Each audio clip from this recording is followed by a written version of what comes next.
Fox Sports. We are Baltimore. We are Minnesota.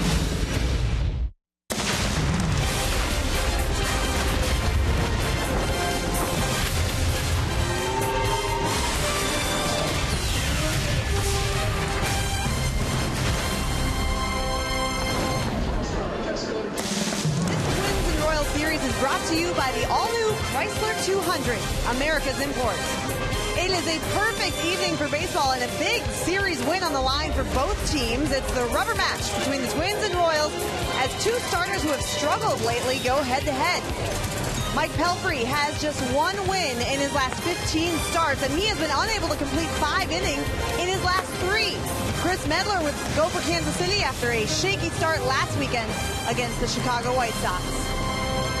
Good evening and welcome inside Kauffman Stadium. I'm Jamie Hirsch. It is a playoff-like atmosphere here at Kauffman Stadium as both of these teams continue a push toward the postseason.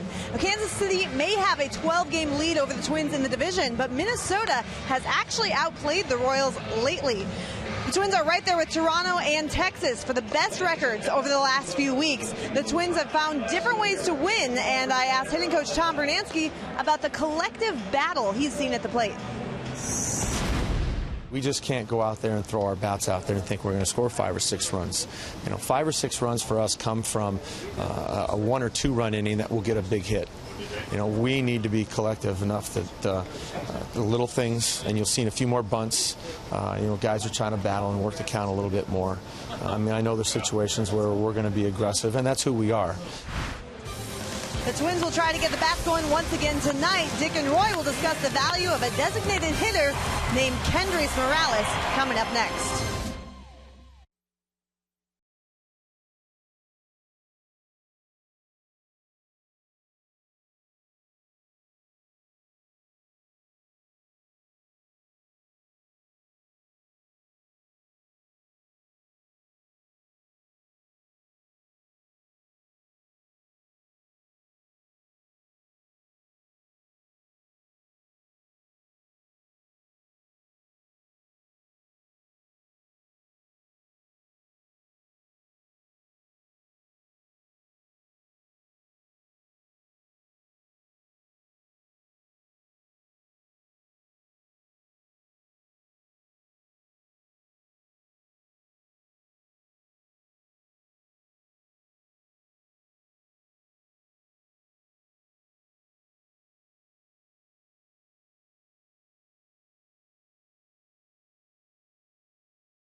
Save big money at Menards on all your home improvement needs.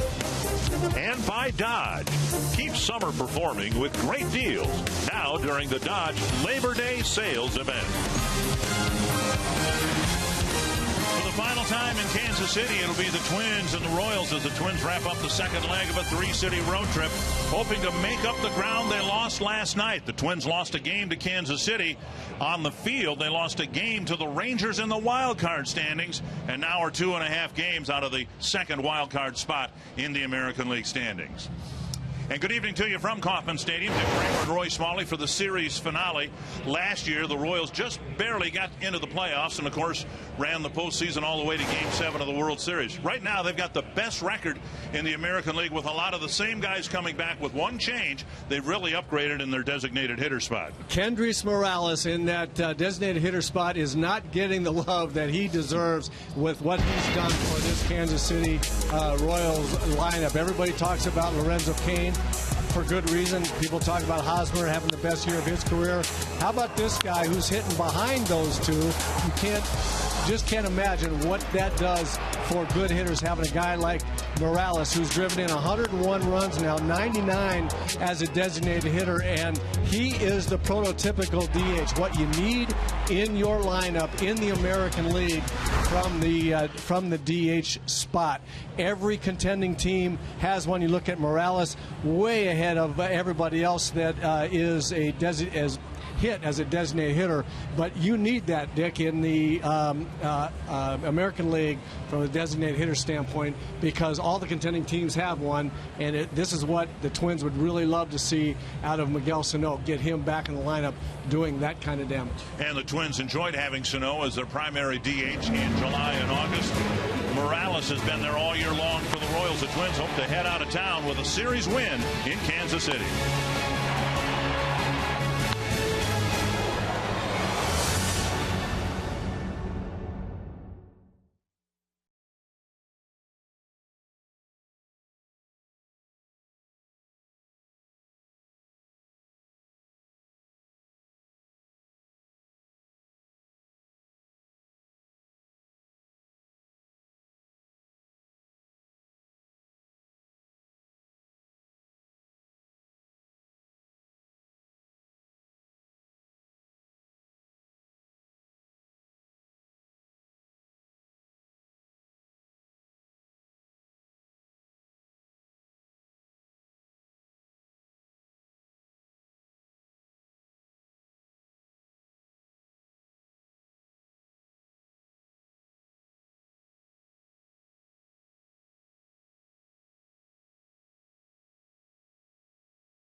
Twins will play here in Kansas City, hoping to win the series and finish the second leg of this road trip with a 3-3 mark. Twins know at some point they're going to have to run off a good 10 or 15 game stretch, but tough time to do it on this road trip when you start the road trip playing a couple of first place ball clubs. The Menards batting order for the series finale against the Royals: Aaron Hicks leading off, Brian Dozier, Joe Mauer, Kenny Vargas, Eddie Rosario, Eduardo Nunez, Eduardo Escobar, and then Kurt Suzuki and Byron Buxton. Chris Medlin on the mound for the Kansas City Royals. Back from Tommy John surgery, trying to get his stamina back here. They put him in the starting rotation. He's got a little riding two-seam fastball, a slurvy type slider, and a changeup. So we'll see what that Twins lineup can do against Chris Medlin.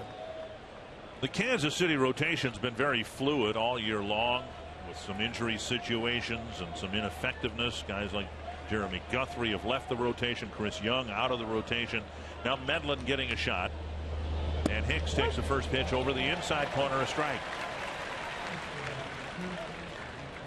Hicks has enjoyed hitting in the leadoff spot, principally on this road trip since he rejoined the ball club. He's hit the ball well from both sides of the plate with some power. And he takes down and away 1-1.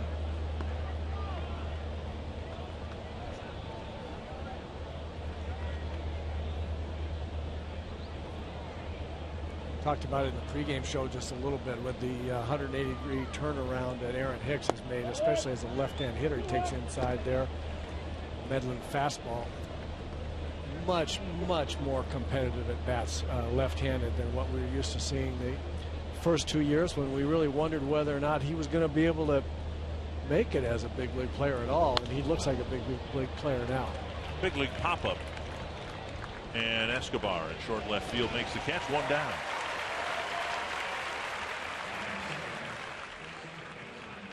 And that'll bring up Brian. Look at Kansas City's Northland Ford defense. They cover a lot of ground, both in the infield and the outfield. Talk about range in the outfield a lot, but they've got an infield that has great range as well. Gordon, Kane, and Rios, the outfielders.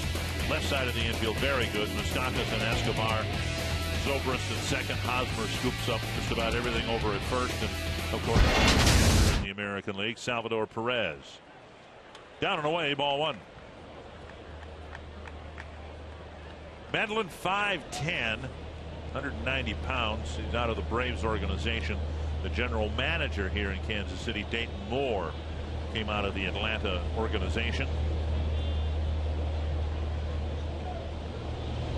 There's a drive to left field. Gordon back and then over, makes the catch 2 away. And that'll bring up Joe Mauer. Talked with Kurt Suzuki a little bit today about Chris Medlin. Suzuki saw him when he pitched for the Braves and said that there was a time when he could really rush it up there, threw really hard, working his way back after the injury to his ulnar collateral ligament and the subsequent Tommy John surgery. Twice he's had to go through that. He's trying to prove that you can go through that procedure and the rehab and the mental anguish associated with it twice and come back and pitch in the big league. Strike one to Mauer. He's the designated hitter tonight.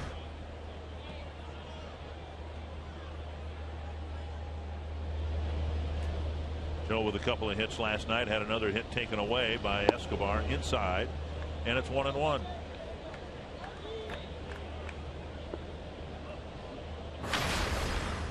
After the game, the Twins fly to Chicago. Off day tomorrow, then their final series in Chicago against the White Sox, starting Friday night. At the knees, and it's 1-2.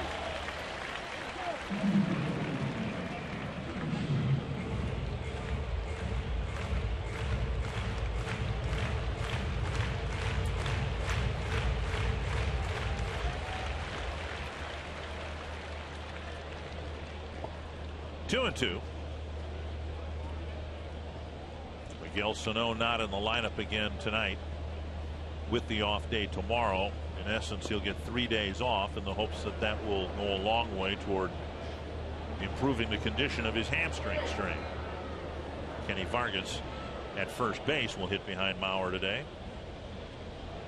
2-2. And a tapper foul.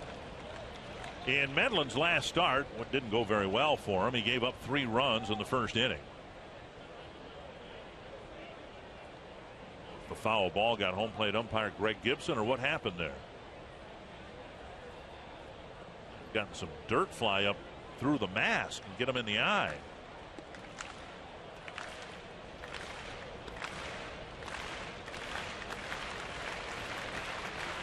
But he appears to be okay. Gibson behind the plate. Fairchild, Holberg, and Joyce the base umps. And Mauer gets in looking for another 2-2 pitch. On the ground, Zobrist to Hosmer, and Medlin has a 1-2-3 first inning.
His career, first with Milwaukee and then with Kansas City. One game above 500 in his matchups against the Twins. The Menards batting order for the Royals. Ben Zobrist in the leadoff spot. Alex Gordon batting second. Then Kane, Hosmer, and Morales. Stockus, Perez, and Rios with Alcides Escobar again tonight. Dropped down to the number 9 spot.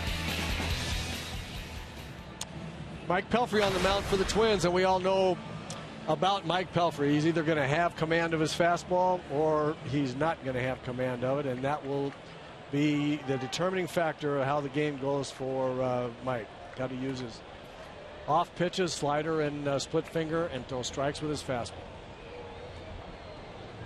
Zobrist takes strike one. Gordon and Kane will follow.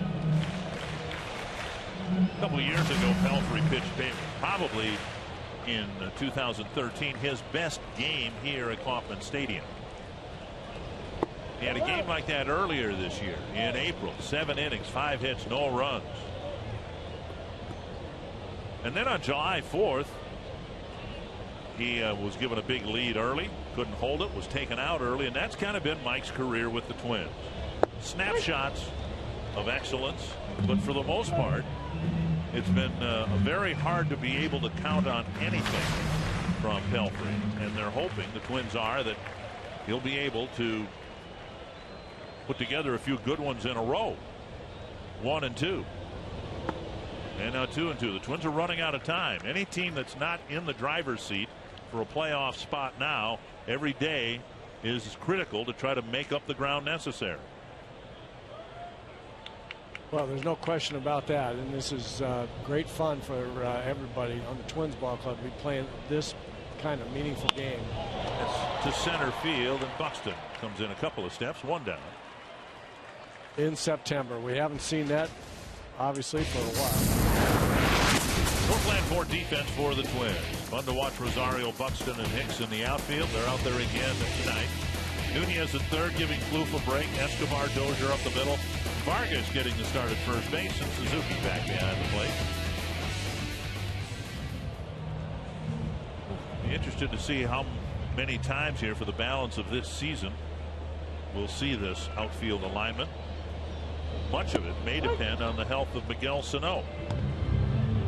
Twins want to be able to get Torrey Hunter in the lineup, his bat in the lineup, but that might be a better serve for the Twins as the DH. Sano took some ground balls today at third base, but just as an exercise in getting him some time over there. 1-1. Paul Molitor said there's no urgency in getting Sano out in the field, but Paul would like to have a DH day occasionally for Mauer, occasionally for Hunter, some of the other veterans. 2-1 to Gordon. Swing and a miss, 2-2.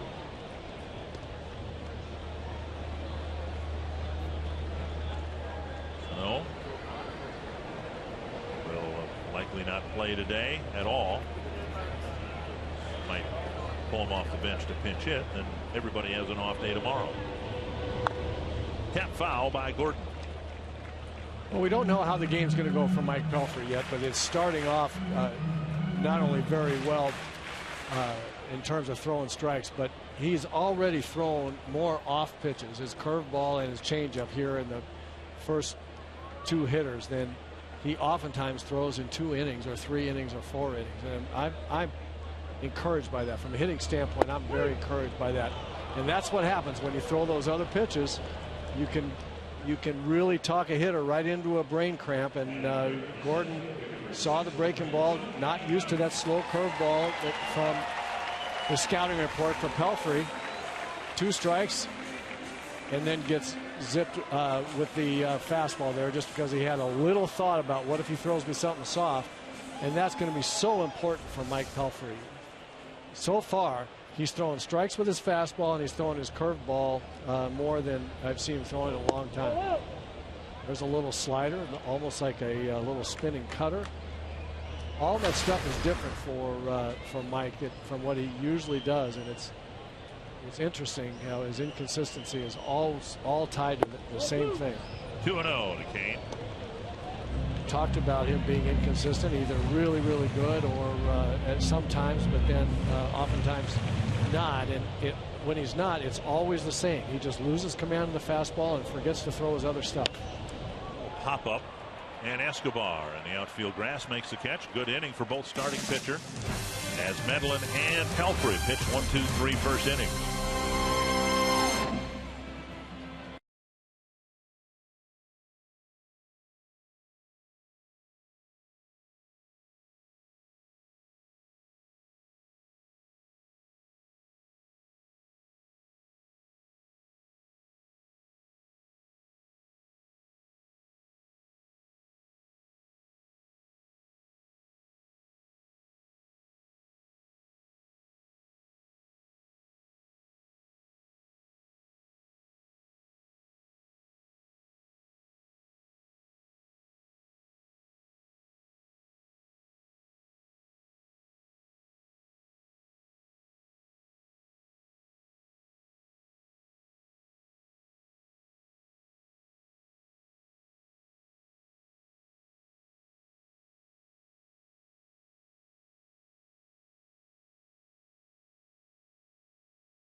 Time now for you to tweet your strongest fan photo. Use hashtag NorthDataStrongFan, and you might see yourself in an upcoming broadcast brought to you by T-Mobile. Kenny Vargas will lead things off for the Twins. Eddie Rosario, Eduardo Nunez will hit against Chris Medlin. And disappointing start his last time out. I think we mentioned he gave up 3 runs in the first inning. 3 runs later.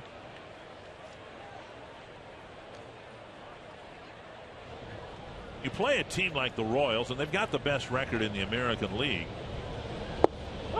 Whether it's in the regular season or in the playoffs, you want to identify first and then exploit, if you can, the weakness. People talk about the bullpen for Kansas City because it's the main reason they've had success the last 2 years. Vargas takes strike 2. 0-2. And if there's an Achilles heel on this Kansas City team, it is probably the starting rotation. So what you're going to do offensively, you want to get done against the starters. Vargas swings through, strike 3, 1 away. That'll bring up Rosario.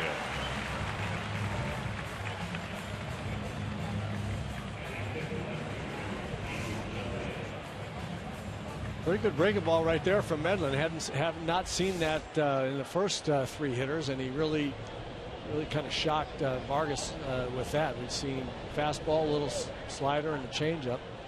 That bigger curveball is something that the bench will notice, no doubt notice, and have to go up there aware of.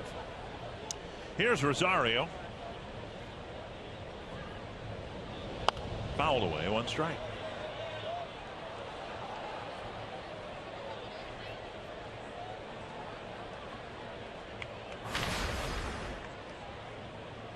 The likes of Hunter and Sano out of the lineup. Rosario moves up a spot to 5th. On the ground, backhanded by Hosmer to the bag, 2 away.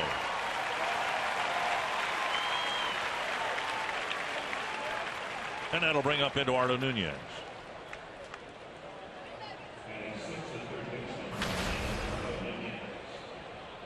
Nunez getting the start at third base, giving Trevor Plouffe a break. Trevor had a tough day at the plate last night. 4 ground balls and a couple of ground ball double plays. Trevor spent a lot of time in the batting cage with Tom Brunansky today before the game, underneath cages, the practice cages, back behind the dugout, underneath the stands. Had a real good batting practice session. They were working on a lot of stuff. Trevor hit until he felt, with the night off, he hit until he felt real comfortable trying to accomplish what he wanted to get to. Nunez threatens to bunt and takes ball 1.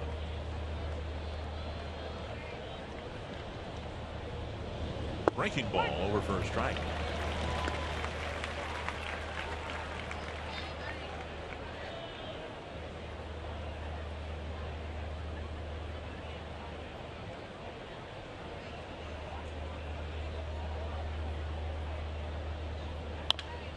Chop, foul, wide of the bag, and it's 1-2.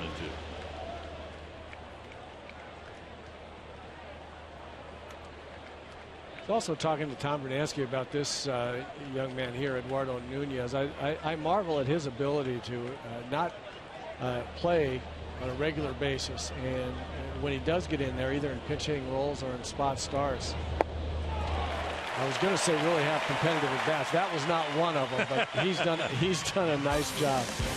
You're watching the Twins and Royals, brought to you by the all-new Chrysler 200, America's import.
important start of the season as the Twins try to figure out their rotation for the remainder of the regular season. Paul Molitor said he thinks Mike Pelfrey understands where the team is right now and how he's been doing lately, but he doesn't think it's prudent to tell somebody that they're pitching to try to keep a spot in the rotation. Instead, he's just trying to be positive and encouraging for Mike Pelfrey.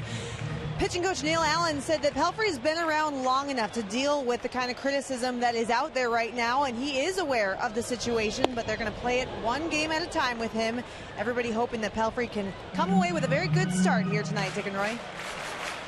Thank you, Jamie. That, of course, is the hope tonight. It's been the hope for quite some time. The Twins feeling the sense of urgency. Phil Hughes had a simulated game here today, trying to work his way back to the active roster. Everything went well with that. There's some other options on the roster. Logan Darnell had started some games for Rochester and is now with the team.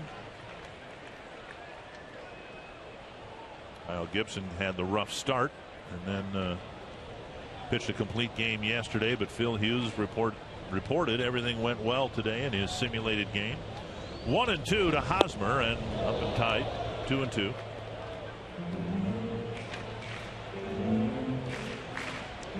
Well, the thing about Mike Pelfrey is that he can have great games, in which he's had 7-8 innings, just absolutely stifle hitters, and then other games he'll do that for an inning or two and then just lose it, as he just misses with a fastball right there. Fastball's been good so far, over or right around the plate, and this one didn't miss much. He's got a lot of movement on it, just tailed off the plate a little bit. Velocity in the mid-90s. 3-2 to Hosmer. He fouls it back. And that's the problem. You say velocity in the mid-90s. You look at that fastball throwing 94, 95 with movement, and you say this has got to work. This fastball's got to get hitters out. The problem is that 94 or 95, even with movement's not hard enough if you're walking guys and getting behind 2-0 and 3-1 on big league hitters. And that's what he has to avoid. Nice pickup, a rocket to the glove of Dozier, 1-away.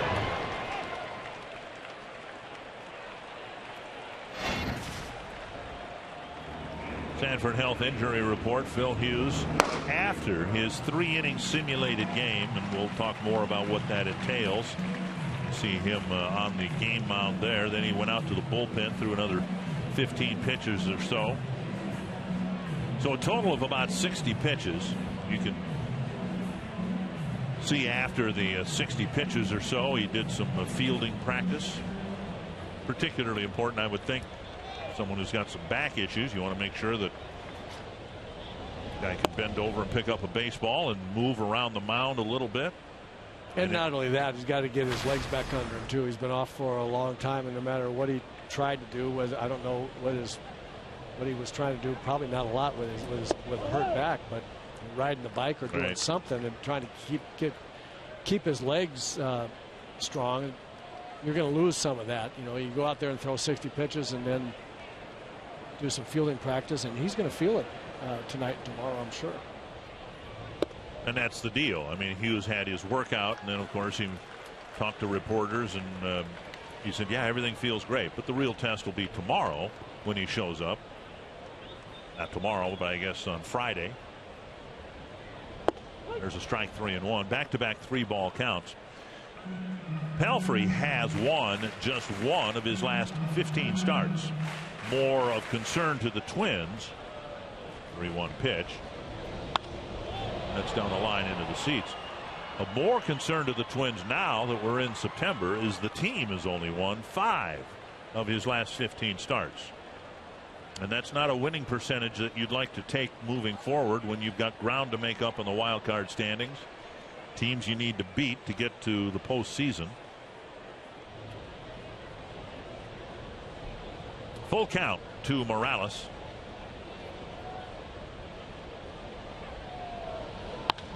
And he finds a hole, pushing one between Escobar and Dozier. A 1-out single.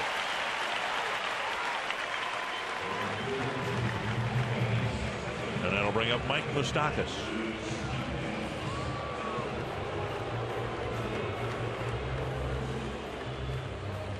We talked in the open about the Royals coming back apparently to the postseason with a lot of the same players, and then the addition, a couple of changes. One right field, Rios is out there now for the Royals.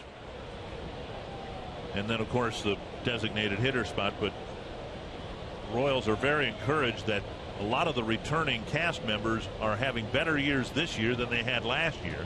And no one has done that better than Moustakas.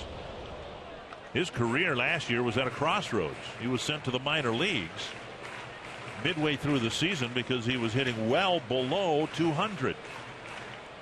And the only reason he was recalled when he was recalled was Danny Valencia, who was then here with the Royals, got hurt, and the Royals had an urgent need to have a third baseman. So Moustakas came up, did much better after his demotion. And you can see a year ago at this time hitting just 209, which was an improvement over where his average had been. Yes, right.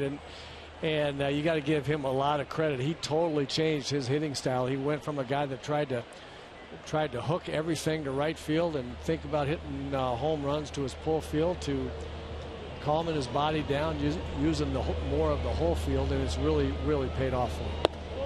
Now outside 2-1. Pelfrey got ahead of batters in the first, and he's fallen behind them here in the second. Right, and two things have happened that changed from the first inning to the second inning. The first is he's not throwing the fastball over. It looks like he's lost a little bit of that command. And again, he's kind of forgotten about the off-speed stuff, which he threw a lot in the first inning. Right to Vargas. He'll get the lead runner, get back to the bag for the double play. Nicely started and finished by Vargas. A 3-6-3 double play, and ultimately the Royals send just 3 men to the plate.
Of all that, he didn't panic or try to hurry anything. He just made a nice 3-6-3 double play. Yeah, the toughest double play there is. I mean, he just said nothing to it. He takes a high one hopper. Now watch him move inside, set himself, make a good throw, get back to the bag.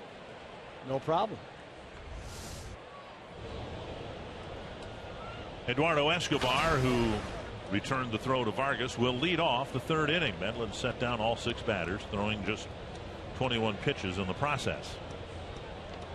Suzuki and Buxton will follow. Twins started this road trip winning 1 of 3 in Houston. They won the first game here on Monday. And so far on this critical road trip, the Twins have gone loss, win, loss, win, loss. Hopefully a win. And take their chances after the day off in Chicago. And while they've been doing that, the Rangers just keep winning. Fouled away again, 0-2. Rangers are putting a lot of heat on the Houston Astros. Only a game behind, and the two teams are even in the loss column. Even in the loss column. That's the main thing. That loss column is the determining factor. The Rangers have played 2 fewer games than the Astros, and you got to figure if they finish as they finish those 2 games that the Rangers are going to make up, they have a chance to win. Right. You know, if you're Houston, you've played 2 more games. There's nothing you can do about what the Rangers do. Look at it right there. That Texas and Houston tied in the loss column. The only reason Texas is behind is because they have 2 games more to play. Rolled to the right side. Hosmer with the pickup, feeding Medlin 1 away. Twins will take on the Tigers September 14th through the 16th at Target Field. Tuesday features the U.S. Bank Value Pack. Purchase a U.S. Bank home run porch view ticket, and you get a free Schweigert hot dog and Pepsi. Wednesday is Student Day, presented by Rasmussen College. Standing room tickets, just $5 for students. And that includes a free ride on Metro Transit. Call 833-TWINS or visit twinsbaseball.com for tickets. 1 down on the 3rd, now Kurt Suzuki. Twins trying to get Medlin into the stretch for the first time.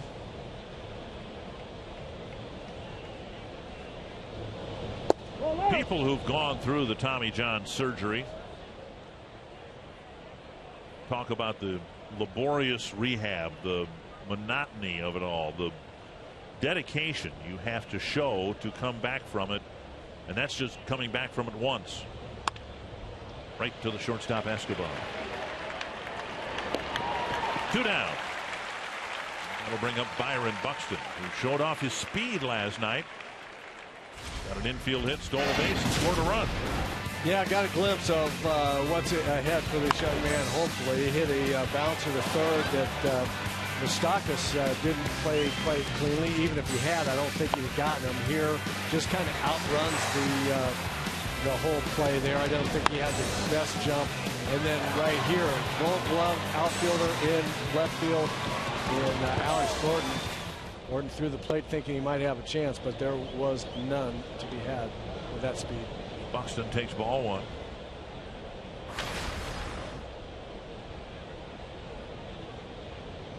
Gonna miss, and it's 1-1.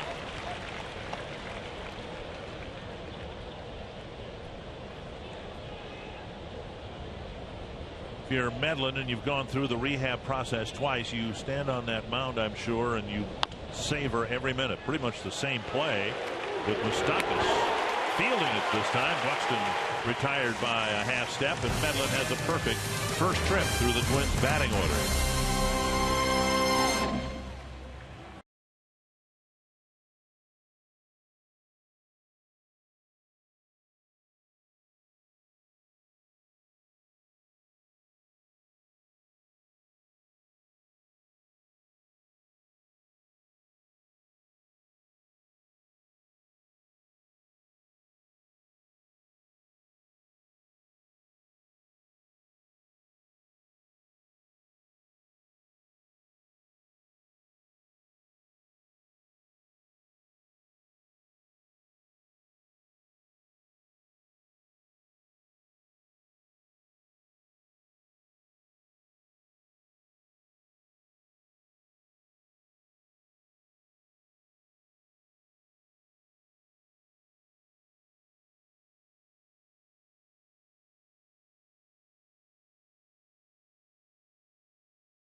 Is presented by Century Link, your link to what's next. By NorthlandFord.com and your local Northland Ford dealer. And by Grand Casino. The best stories start here. Very pleasant. Late summer, early fall. What would you call it? This is late summer for me. Okay. All right. Because I'm hanging on to it as long as I can. I don't blame you. Salvador Perez will lead off the third for Kansas City, and pitch miss. Ball one. That had the plate. Pitch. Rios and Escobar will follow. There's a strike, 1-1.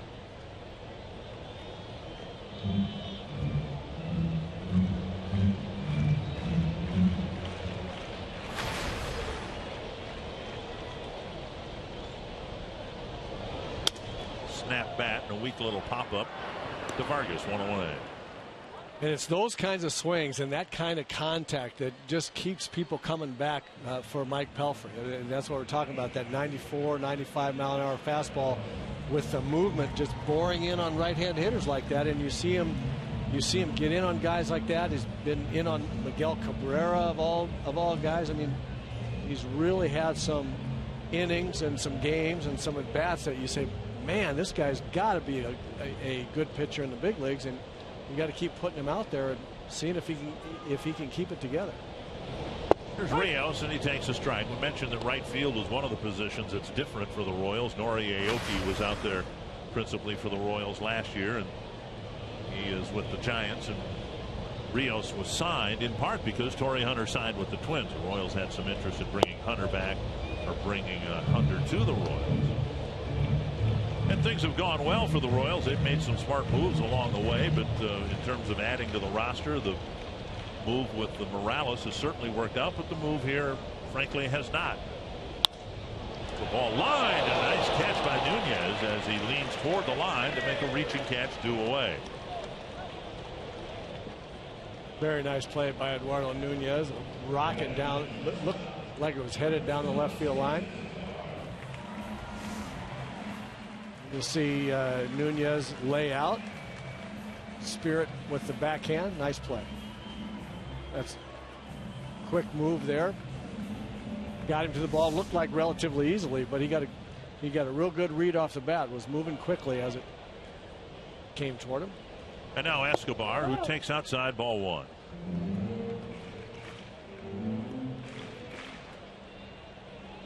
Pelfrey in his last start was victimized by, of all things, a home run ball. He's been pretty stingy in not giving up home runs, but he gave up a couple costly ones in his last start against the Astros. Of course, they do that. That's what they do offensively, hit home runs. But when they come with men on base, as they did on September 4th, it can really hurt. 1-1 to Escobar. And a ball poked to right, a two-out single. Second hit for Kansas City. And that'll bring up Zobrist. Zobrist with a fly ball to center his first time up.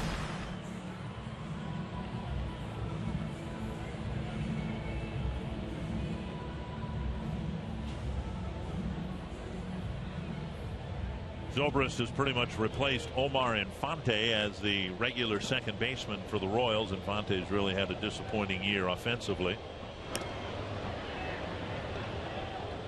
Royals fan base came within a week of electing Infante as the starting second baseman in the All-Star game. And now at crunch time here, Infante doesn't play regularly at all.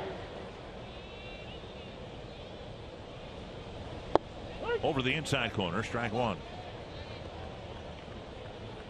Good tailing fastball there by Mike Pelfrey. You see Zobrist, who's I've always thought is a very, very tough out. Good hitter from both sides of the plate. He's got a new little stance he's going, that tucking the chin, turning his head a la Coco Crisp a little bit, and tucking that chin in. That's something new for him that I haven't seen. Another one hit to center to Buxton, and that ends the inning. Couple of hits for the Royals, no damage done, and 3 shutout innings for both starters.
to you by the all-new Chrysler 200, America's import. Very happy to have Jamie Hirsch here in Kansas City. Very happy to have Roy Smalley. I'm always happy to come to Kansas City.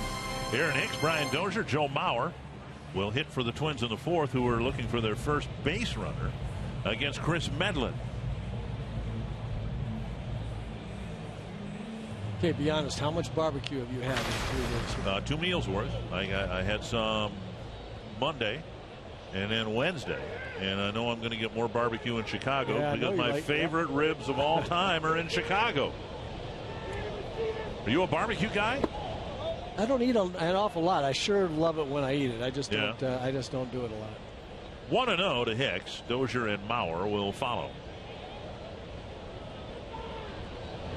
Swing and a miss. An off-speed pitch. 1-1. So far, Medlin has mixed up pitches very, very well. Doesn't throw over hard, 91, 90, tailing fastball, but he's throwing a slider, a bigger curve, and then that one right there that Hicks swung and missed, a changeup. And now the fastball taken for a strike, and it's 1-2. And I really, really believe that unless you're going to go up there looking for a breaking ball to hit before you get 2 strikes, you can't let the pitcher get you off the fastball like Aaron Hicks just did on the pitch before that. Go up there. If you want to hit the fastball, then stay on it till you have 2 strikes, and don't let curveballs earlier in the count or changeups get you off that fastball. Because he took one right in his wheelhouse, kind of like Gordon did, a little bit brain cramp. Now to left center field. Plenty of time for Gordon to get there for the catch. 1 away. And it'll be Brian Dozier's turn next. Every weeknight, don't miss MLB Whip Around. Fox Sports 1. Highlights. Instant analysis. What? Yeah. Wait till you hear how deep my voice is when I finish puberty. One guy at a time over here. Yeah. Instant analysis. Live look-ins from around the league. MLB Whip Around is weeknights at 6 p.m. Central on Fox Sports 1. It's streaming live on Fox Sports Go. I've got another 2 octaves down that my voice, when it is done changing, it's going to be even lower than it is right now. I can't wait to hear that one. Imagine Barry White doing baseball. You know. Down and away, 2-0. Dozier with a liner to left. His first time up.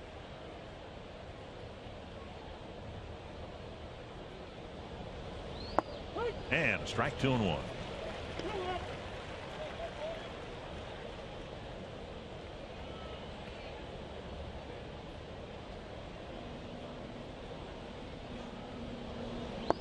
And an off-speed pitch over. Yeah, there's that big slow curveball, 79 miles an hour. And I'm going to be willing to bet that his troubles his last couple of starts, talking about Medlin, because he didn't have command of that pitch very well. That looks like it's a tough pitch. He zips that little fastball in there. Now the velocity's getting a little bit higher, up to 93, and that fastball's got some good movement too. Full count, Mauer on deck. And time called. Time called. Dozier asked for it, and Gibson very vocal in getting time stopped.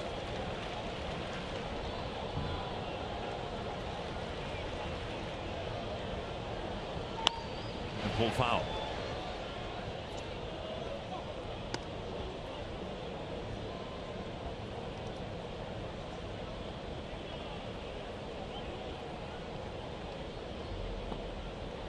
Bit of a delay as the ball boy had to go into the corner to retrieve the ground ball.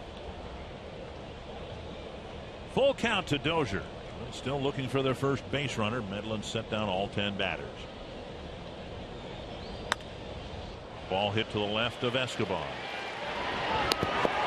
And Dozier retired, out number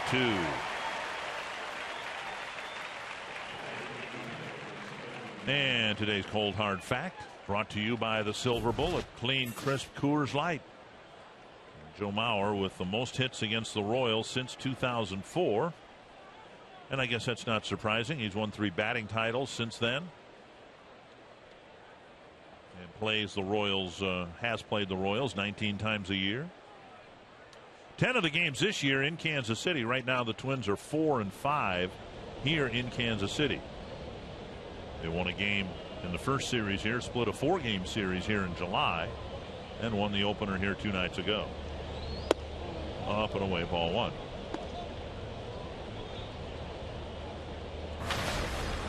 Bauer with a bouncer to second base, his first time up.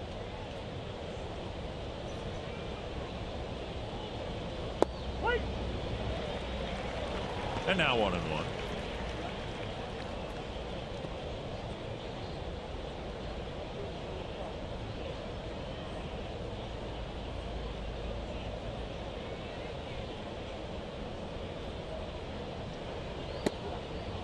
Two and one.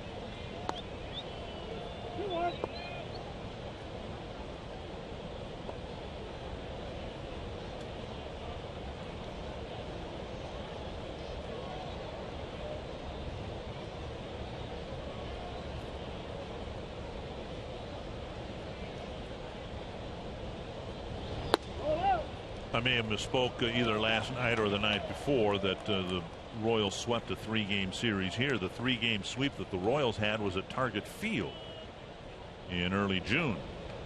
It's part of a 1-5 homestand that the Twins had. Their worst series at Target Field this year. And Mauer takes a walk, and for the first time Medlin will have to pitch from the stretch with Vargas at the plate. Ned Yost looking on in somewhat disbelief. Medlin really wanted that pitch, and I have to admit the ball didn't look like it was way low. Vargas struck out on 3 pitches his first time up. Perez talking to the umpire a little bit about thinking that ball was a strike.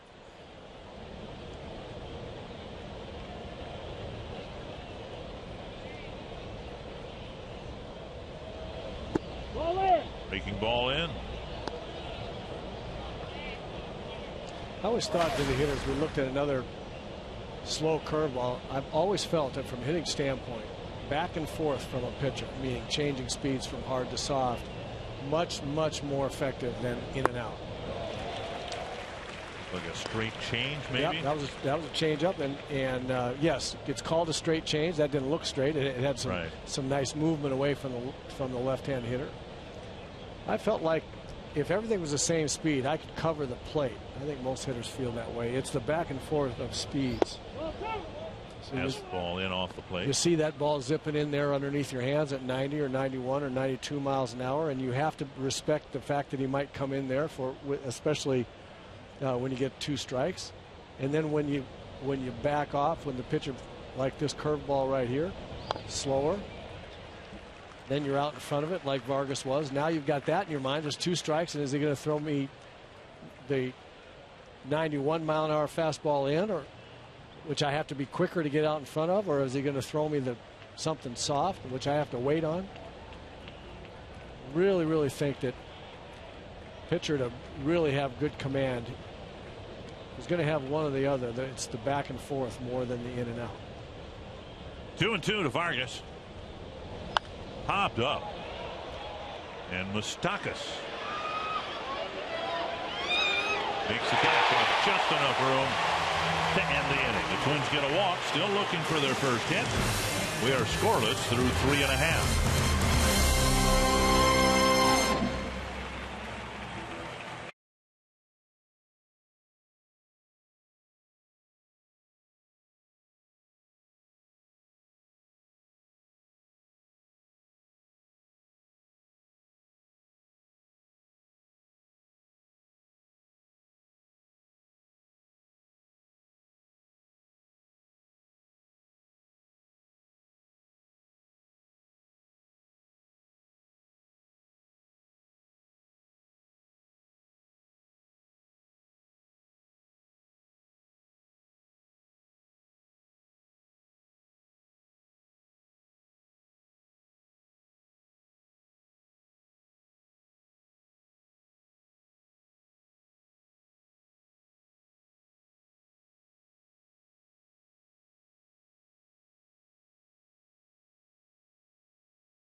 by 1 game. And you can establish 2015 postseason priority by placing a deposit for 2016 season tickets. Don't miss an inning of postseason play. Experience exclusive sweet spot benefits such as 10% off food and beverage at Target Field. For more info or to place a deposit, call 612-375-7454 or visit twinsbaseball.com/season tickets today. Gordon hits a pop-up short right center field. Dozier out and making the catch with Buxton in the vicinity. 1 away. And that'll bring up Lorenzo Cain. Signs of encouragement for Mike Pelfrey in his last 4 starts. A total of 17 2/3 innings, 29 hits, 15 earned runs, and he's spread out a couple of singles here. Royals haven't had a runner so far at second base yet. And I was really encouraged also to see him start Alex Gordon off with that breaking ball, that slower breaking ball there. Back to what we were talking about last inning, about a pitcher being able to pitch, change speeds, and back and forth with the hitter. Got away from that a little bit in the second and third. First inning was great. Second and third, a lot of fastballs, not a lot of other soft stuff. There's a nice little slider. 1-1. But here in the 4th inning, starts Gordon off with the slow curve, and hopefully he'll keep that repertoire going. And a ground ball up the middle, a base hit. Royals got a single in the second, single in the third, now a single in the fourth with 1 out, and Hosmer will bat next.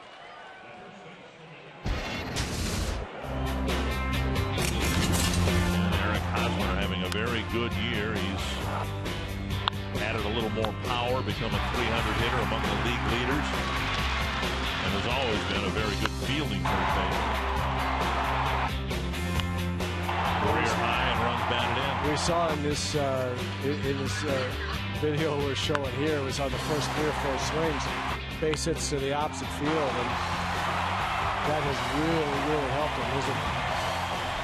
As we look at those statistics, all 3 of those really good numbers are career highs for Hosmer. He's going to add to those the rest of this month. But his ability to fight balls off, get hits to the opposite field, to go with his ability to pull the ball, got him over 300. In his second full year, after he had over 500 at bats in 2011 and 2012, he hit just .232, 14 home runs, 60 runs batted in. So Royals continue to show patience in him. We talked about Moustakas, and things finally clicked for Moustakas last year after he'd been up here a handful of years. Well, there was some doubt beginning to creep into the Kansas City fan base that Hosmer was going to be the first baseman when this team got good again, but he is, and they are. 1-1. Fouled back 1-2. Well, Hosmer hit a bunch of home runs his rookie year, and I think both he and Moustakas were feeling pressure to be home run hitters here for the Royals, and I think it took them each of them 2 more years to figure out how they can be most successful. They're not going to be 30 home run guys. I think that's what everybody was looking at, and I think they're much more effective using the whole field and having day in, day out productive at bats rather than trying to hit the ball out of the ballpark all the time. A pitch up, fouled it back. From the time these guys showed up here 3-4 years ago, with so much hype built around them, we would regularly talk about where the Twins were in the early 80s with the likes of Herbeck and Gaetti, and we really didn't know when they were losing a lot of ball games whether they were going to be the corner infielders for a championship ball club, but they were, and the Royals almost won the big prize last year. Outside, and Suzuki on a delayed steal fires it into center field. King is going to try on Buxton. Here's Buxton's throw, and he makes it.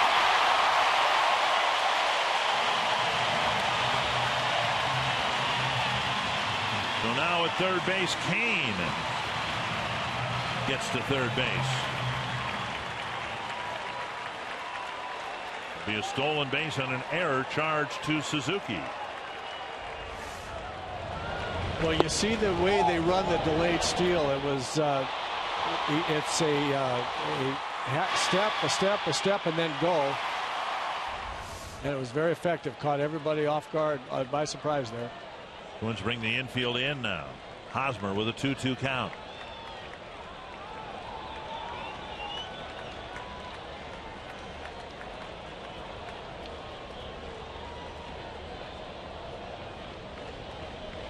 And now 3-2.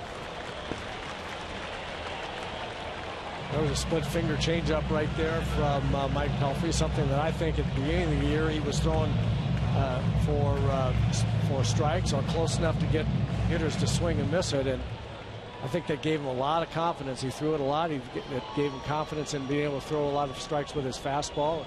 He's gotten away from that pitch a little bit, or at least doesn't have as much confidence in it. And a breaking ball misses. It's ball 4. Yeah, another split finger. And I really like those two pitches a lot in terms of pitch selection right there. He couldn't execute. I think he had a good chance of getting Hosmer, with that pitch, but he couldn't get it close to the plate. Morales will bat with runners on the corners and one down. Our Carsoup.com trivia question: who is the only Twins player to have 100 RBI in a season as a designated hitter?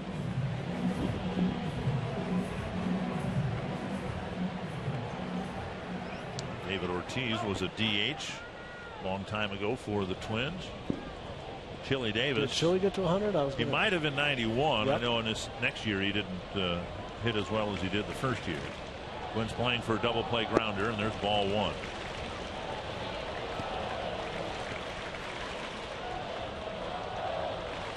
Morales with a couple of RBIs outside the DH role. 99. And at the end of the year, there's a designated hitter award that's given and voted on by members of the media. Morales should run away with that this year. 2-0. And this is generally what happens with Mike, and this is what we were talking about, Mike Pelfrey, what we were talking about earlier. He was cruising along just fine through 3 innings, 3 1/3 innings, and then all of a sudden just loses command of the fastball primarily, and his off pitches as well. He tried to get Hosmer with split fingers, couldn't throw him close. Now he's in a hole 2-0 to a really good hitter with guys on. High chopper over the mound, and Dozier to Escobar to first. Double play. That is some kind of good double play right there. And Pelfrey gets his second ground ball double play, and not a routine one at all. Dozier to Escobar to Vargas in the inning end. You're watching the Twins and Royals, brought to you by the all-new Chrysler 200, America's import.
Rounder.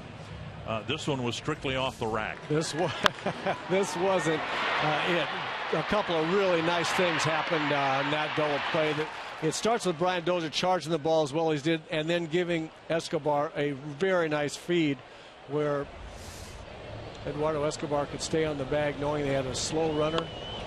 Rosario bunting foul, 1 strike. In Morales, and he had a chance to get him there. When you're the middle infielder there, when that ball's hit, the first decision that you have to make is, okay, is that ball going to get to me so I can take it myself? It's close to the bag, and can I field it and step on the bag and throw? You have to decide quickly, because if you can't, like he was not going to be able to there, then you got to charge it real hard, get to it as soon as you can so you can get it to the pivot man as quickly as possible. And Brian Dozier did that, and then gave Escobar a nice feed so that Escobar could use that good arm and gun it over there and get the slow running Kendrys Morales. So a very nice play. That's what I noticed. I mean, for Escobar, that was a flat-footed throw, because he had to react to the flip wherever it was. He wasn't able to do anything in the way of coming across the bag, exactly right. Across the bag. That's a great point, Dick. It really is. He had to stand there, wait, make sure he got that out at second, and then so that he could field the throw wherever it was. He had to get the out at second. If Brian happened to make an errant throw, he had to get that out. So he had to stay right there flat-footed. You're absolutely right. And then once he got the throw, then he was able to gun it over there. He's got a nice arm. So 2 very nice plays. 2 good jobs by each of the middle infielders on that very nice play. 2 strikes to Rosario, leading off the 5th, and now high and tight.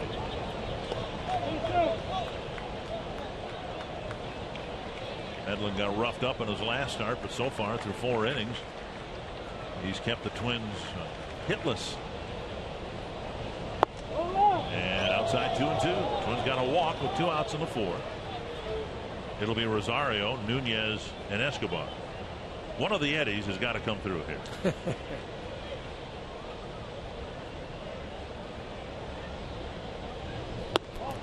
And it was 0-2. Now it's 3-2.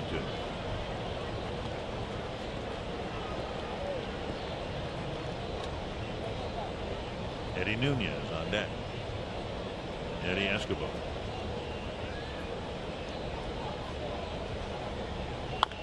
Chopped up the line. Hosmer to the bag. 1 away. A lot of weak ground ball outs for Medlin here tonight. Join Fox Sports North and the Minnesota Wild for the breakaway 10K, 5K, and 1 mile run Saturday, September 19th, benefiting the Minnesota Wild Foundation. All participants receive a t-shirt and are qualified to win 2 sweet tickets for the Wild Oilers game Saturday, September 26th. For more info, visit foxsportsnorth.com. Click on upcoming events on the Hot Topics bar. Here's Nunez, struck out his first time up. Now don't call him Eddie Nunez. Oh, I won't do that. I played with against a fellow named Edwin Nunez, and it made me call Eduardo Nunez here with the Twins. The pitcher, wasn't he? Edwin one time. Yep. 1 strike to Eduardo Nunez.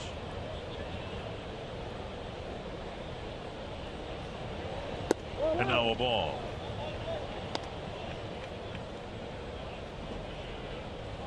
And by the way, Eddie is Rosario's full first name. It's not Edward, it's not Eduardo, it's Eddie Manuel Rosario. 2-1 to Nunez.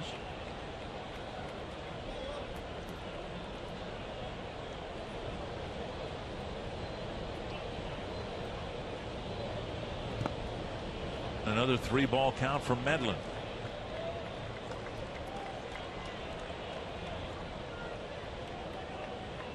Two balls have been hit out of the infield.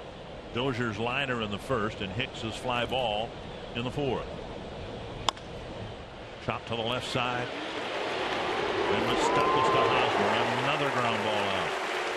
Medlin has a very nice moving fastball, and the Twins hitters are hitting over the top of it. It's got some late downward movement, down and away from left-handers into right-handers. Twins hitters are hitting the top of the baseball, hitting right over the top of that movement. And now Escobar hit a ground ball to Hosmer, his first time up.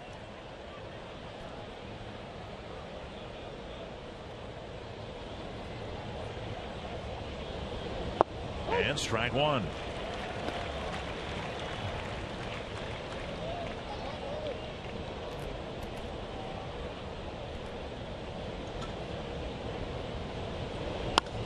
And a fly ball. It's to the outfield, but it's within Kane's range. Another 1, 2, 3 inning, and through 5 innings, Bendlin has thrown a no-hitter against the Twins.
Forget at Twins home games, bring your Circle Me signs.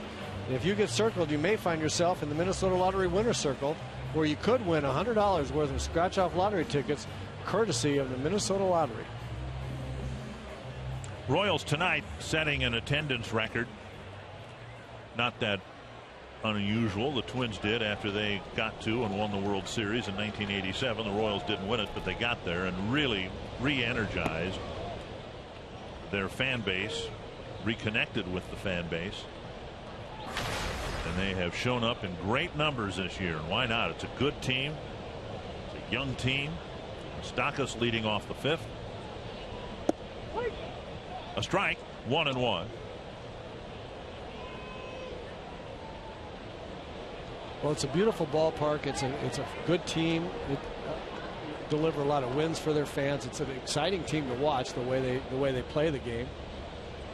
A lot of reasons to be Royals fans here. And they waited so long to get back to the postseason again, nearly 30 years. They won the World Series in '85 and didn't get back to the postseason until last year. And they were down 7-3 in the 7th inning to Oakland. 2-1 to Moustakas, and now inside 3-1. Pelfrey got a double play grounder to get out of a jam in the 4th. Part of the jam created by a walk to Hosmer, and now he falls behind Moustakas 3-1. Hopped up left side, Rosario staring up into the blackness. There's an outfielder in baseball that doesn't enjoy playing here. This has got to be the blackest sky in any major league park. This is out for those of you who haven't been here. This is kind of out in the country. There's no light pollution. And so you have the lights, and the ball goes up this time of night, and it almost glows. Yeah. See it very well. You see the ball at the plate well, too. I always enjoyed hitting here from a background and lighting standpoint. Saw the ball well here. I didn't hit particularly well here, but I had no excuse. I didn't have not seeing the ball well as an excuse. You trudged back to the dugout with a smile on your face. I really saw that one when I popped it up, I'll tell you that. 1 strike to Perez. He hit a pop-up to weakly to Kenny Vargas at first base.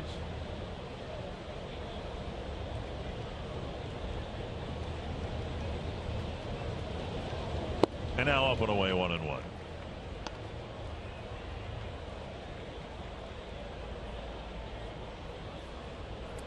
In this ballpark, we showed you the overall numbers not all that great, but Pelfrey's been either really, really good here or really, really bad, and he's had one of each already this year, and so far this is looking like a really, really good one.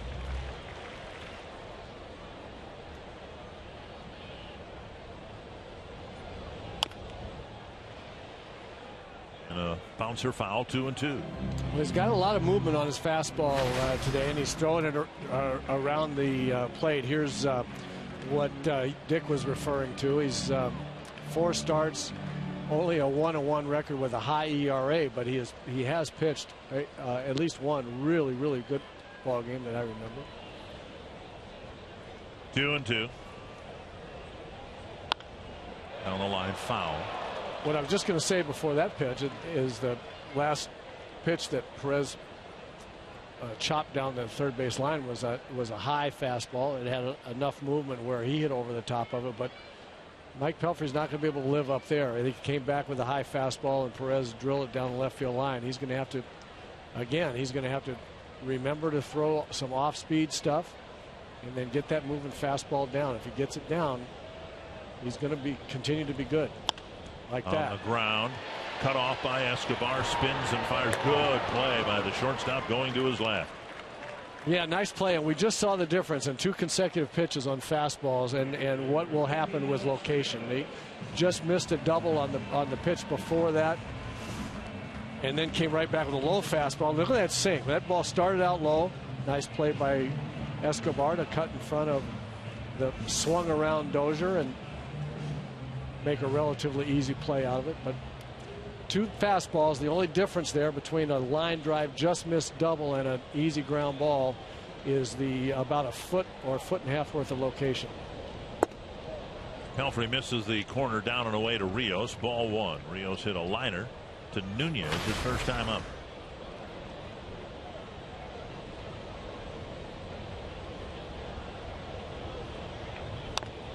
Chopped foul. Mentioned Rios hasn't really hit here like they had hoped he would after a disappointing year last year with the Rangers. Over 300 at bats, just a couple of home runs and 22 runs batted in. Now he's coming off a bout of chicken pox, so I don't think anybody expects too much out of him right away.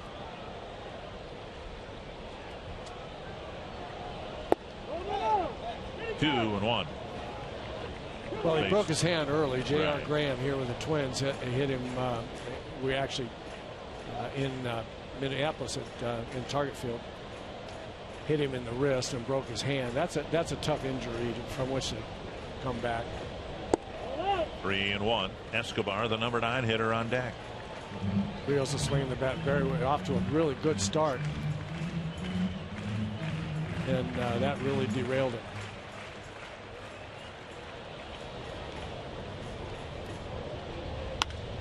Fly ball to center, and Buxton goes back.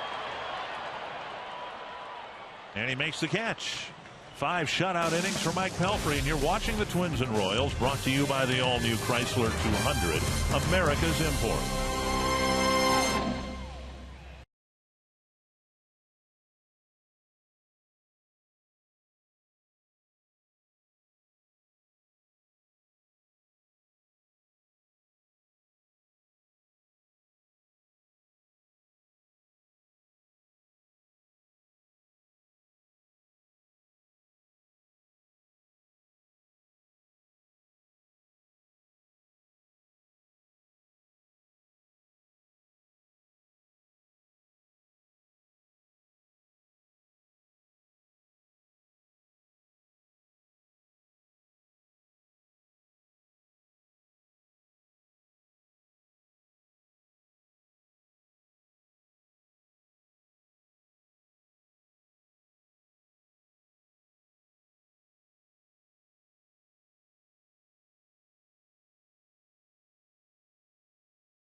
Presented by Toyota.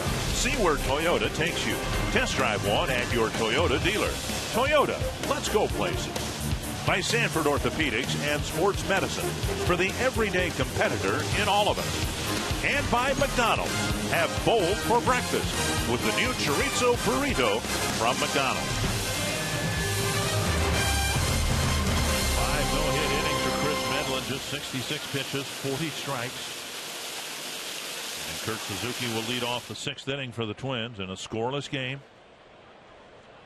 Buxton and Hicks will follow.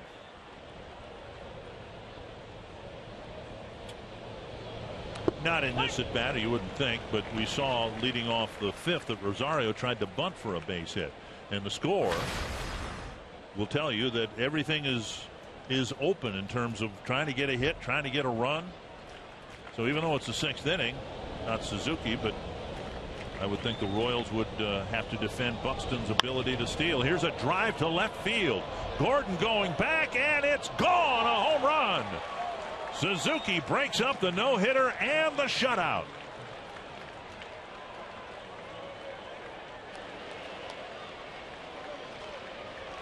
What a good swing by Kurt Suzuki. Got a fastball in the middle of the plate and absolutely tattooed it. For Suzuki, his 5th of the year. Right there, right in his wheelhouse, and he didn't miss that one. Just a really, really nice swing. He and Bruno spent a lot of time in the batting cage today as well. And Kurt came out of there feeling a lot better about what he was trying to do, and that's exactly what he was trying to do.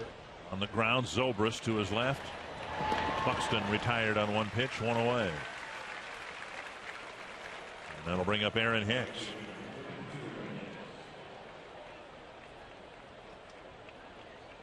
Hicks has hit the ball in the air twice, not solidly, but seems like everybody else has been pounding it into the ground against Medlin. Hicks with a pop to short and a fly ball to left.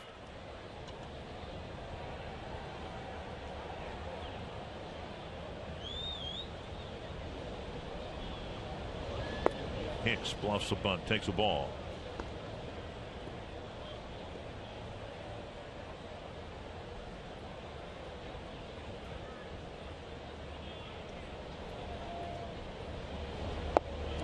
Off-speed pitch taken for a strike. 1-1.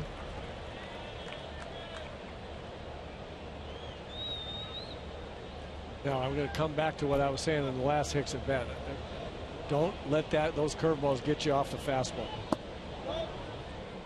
Change up right there. Stay with it. If you want to hit the fastball, stay with it here. He's thrown in 2 curveballs and a change. And unless you started the at bat looking for the breaking ball, don't switch. You could be wrong. If you guessed every pitch, you could be wrong every pitch. Stay with what you're looking for. Okay, now 2 strikes. Now it's different. Now you just have to protect the plate. Have to look for anything here. Just have a 2-strike approach that will allow you to protect against everything. But we see it a lot where the guy will want to hit the fastball and he gets a couple of breaking balls and then he takes a fastball. The one he wanted, a fastball right down the middle. And took a fastball there that missed the corner, and it's 3-2.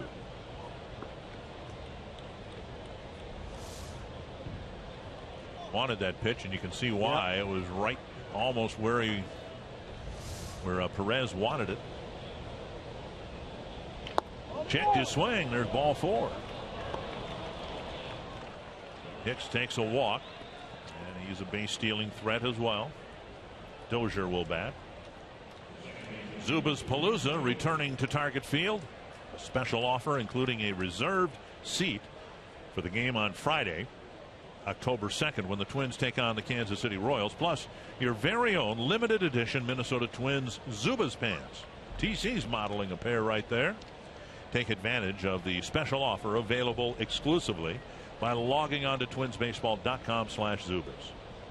1 in, 1 on, 1 out for Dozier, and a ball fouled over our heads. 1 strike.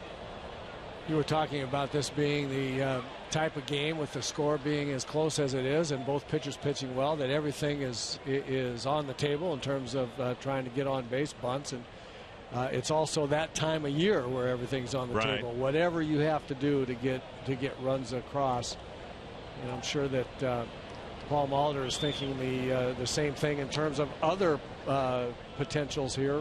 Hit and run, stealing. Everything is absolutely on the table for managers to try to figure out how to get runs across. Hicks with the best stolen base percentage for any Twins player. Dozier is 11 for 15. Hicks 75%, 9 for 12.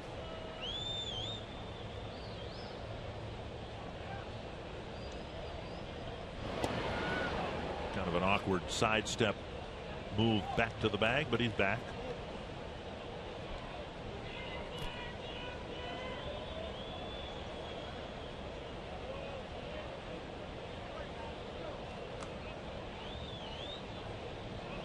Such an important run because of when it was scored. Talked about that the other night too in the 6th inning. If Kansas City gets a run in the 6th, and they may get 2, 3, or 4, we don't know. But if the Royals have a lead after 6, they have a very good chance of winning the ball game. And yes, they do. Instead, the Twins get the first run in the 6th. 2 strikes to Dozier. Every first RBI, I think, is a big hit. That home run by Suzuki being a great example, but the breaking through for your team, knocking in the first run, kind of getting things going, loosening things up, very, very important.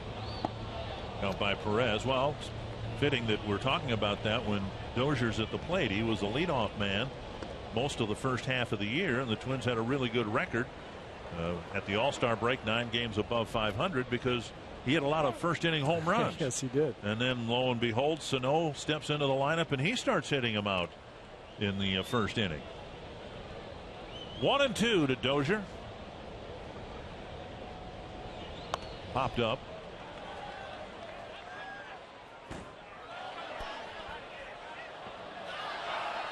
That thump that you heard right there was not Dan Gladden's glove. I got in enough trouble with him the other day, so I didn't want to say anything. And had a ball hit into the booth, and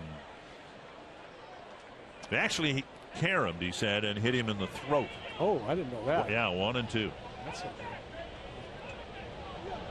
Hicks takes off. Here's a ball dribbled left side of the infield, and it's not fielded by Escobar. Dozier should get credit for an infield hit, and the Twins aren't done scoring yet in the 6th. First and second, 1 down. Let's check in with Jamie Hirsch. Well, guys, Joe Mauer is serving as a designated hitter tonight, which means Miguel Sano is out of the lineup for the 2nd straight night. And Paul Molitor said that really this is the first time where Sano has had an extended struggle at the plate. So he thinks it's good for him to just to step back and watch the game really slow down a little bit. He said it's not that easy where a day off is just going to cure everything, or 2 days off in this case. But he said it really still can help. And he also talked about the designated hitting role that Miguel Sano has been in. He said it's fine when you're going well at the plate, but it can really hurt you when you're in a rut like Miguel Sano has been. So you just sit there on the bench and think about the rut, and whether it's this 2-game absence or any longer, Molitor is just really trying to get a mental break for Sano. Hope to get him back on track against the White Sox. Thank you, Jamie. And now Joe Mauer with 2 men on, 1 out. And a chance to add to a 1-0 lead.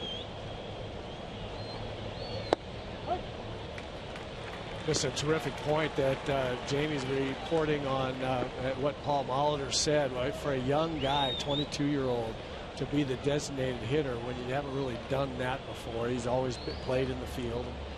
And to go through a slump and then have to sit there and think about it. It's hard enough to figure out how to DH when you're a veteran guy. And you have a little bit of experience to be able to draw on. 0-2 to Mauer. But for a 22-year-old to not be playing in the field and just think about hitting all the time, then you're going through a slump. That's something that you really, really have to learn how to do.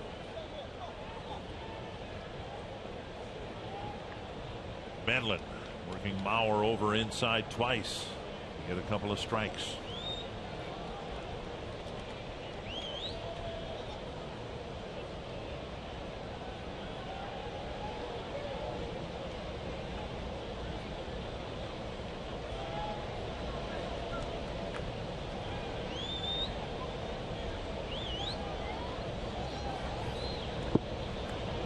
gathered again by Perez, 1-2.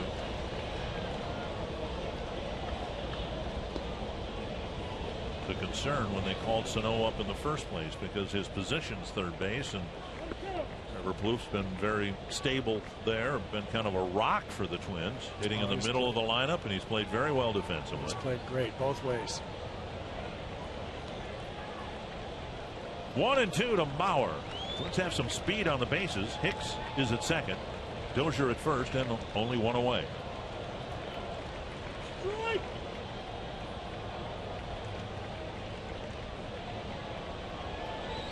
Breaking ball hit to left, a base hit. Hicks to third. He's being waved in, but Dozier going to third base, and he is out. And Dozier didn't even wait for the out call from the umpire. Hicks scores, and on the base hit and throw, Mauer goes to second base. A huge hit by Joe Mauer. He just continues to hit well with runners in scoring position and driving in the second run for the Twins.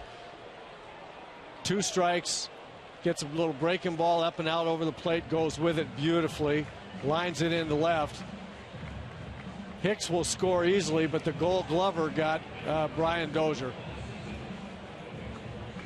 Alex Gordon in left field goes over, fields the ball, spins around, throws a strike to third base to get Brian trying to get to third. If you're Dozier, you're running to second base. The play is right in front of you, and you see this guy, obviously a right-handed thrower, and he's running to his left, and you figure, oh, I got this made easily, and he comes up and makes a perfect throw. He made a perfect throw, and it was a good gamble by Brian with 1 out, trying to get to third base. Really, what you've given up 90 feet here. Joe gets to second on the throw, so it's with 1 out, trying to get to third on a play like that is a pretty good gamble. You'd hope that it'd be a little bit closer than that one was, but Gordon's awfully good out there. Here's Vargas. Checked his swing. Oh, he did not. Joyce said he went. 1 strike. There's that swing is the most inconsistent call.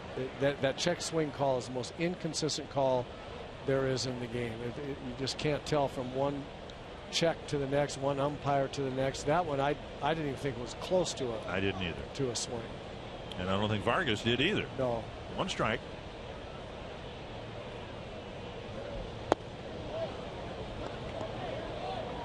One and one. I'm sorry, Medlin's been really good. You see that ball run out there to the just off the outside corner. He's been really good with that running fastball, starting inside on left-handers and coming in back on the inside corners. We saw with Joe running it outside corner. Been very good with it. Inside 2-1. Tried to get the inside corner, run it back on the plate there. So he throws that one. He throws it. He zips it in with a lot of movement inside. You throw it on the outside corner, then throw that slow curveball, then zip back in there, makes the fastball look 3 or 4 miles an hour faster. And that kicks away from Perez. Chases Rosario around the on-deck circle. Mauer to third base on a wild pitch. 3-1 to Vargas, and Rosario on deck.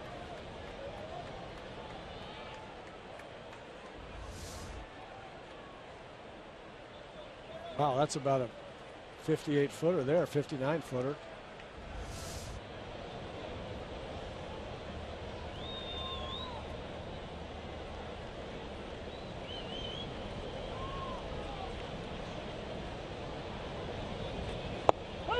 And a fastball down the middle, a strike. 3-1. What was he looking for there other than a fastball? I don't know. I don't understand that take right there, but O'Shaver getting loose. Now a high fly to center. It's fairly deep, but Kane is under it. And the Twins finally get a hit. In fact, they get a couple of runs against Medlin, and it's a 2-0 lead as we go to the bottom of the 6th.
Dozier to Escobar to first.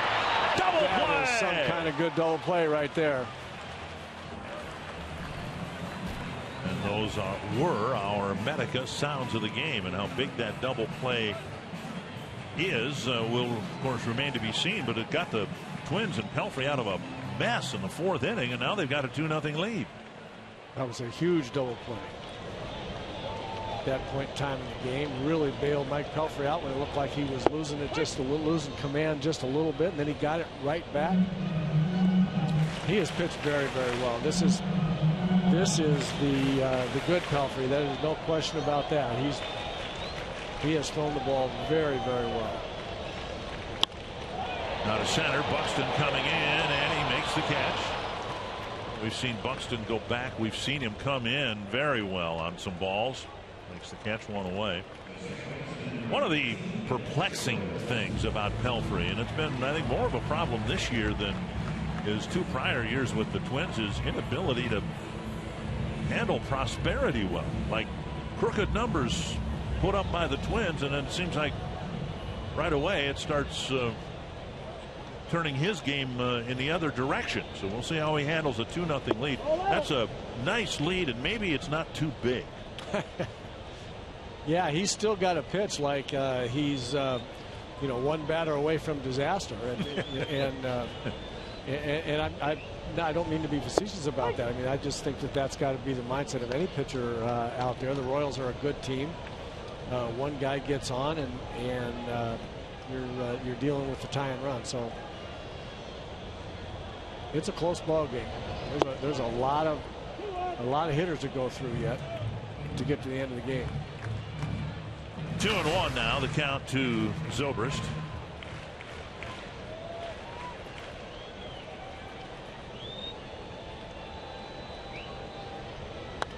And fouled away. 2-2.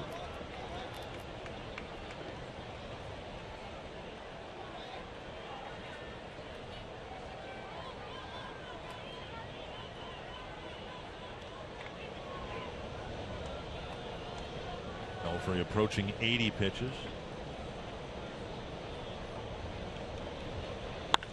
Deep to right field. Hicks going back. Gone. A home run. It's 2-1. Zobrist, number 12 on the year.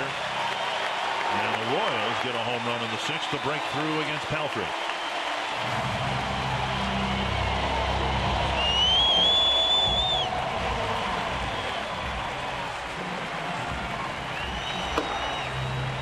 Zobrist, a very, very good hitter. And he looked like he got a high changeup.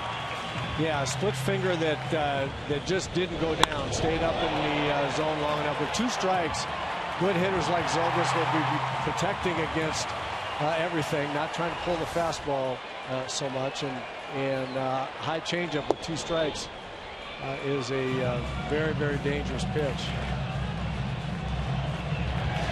Gordon is 0 for 2. Called out on strikes in the 1st, hit a pop-up to Dozier in the 4th. Swing and a miss.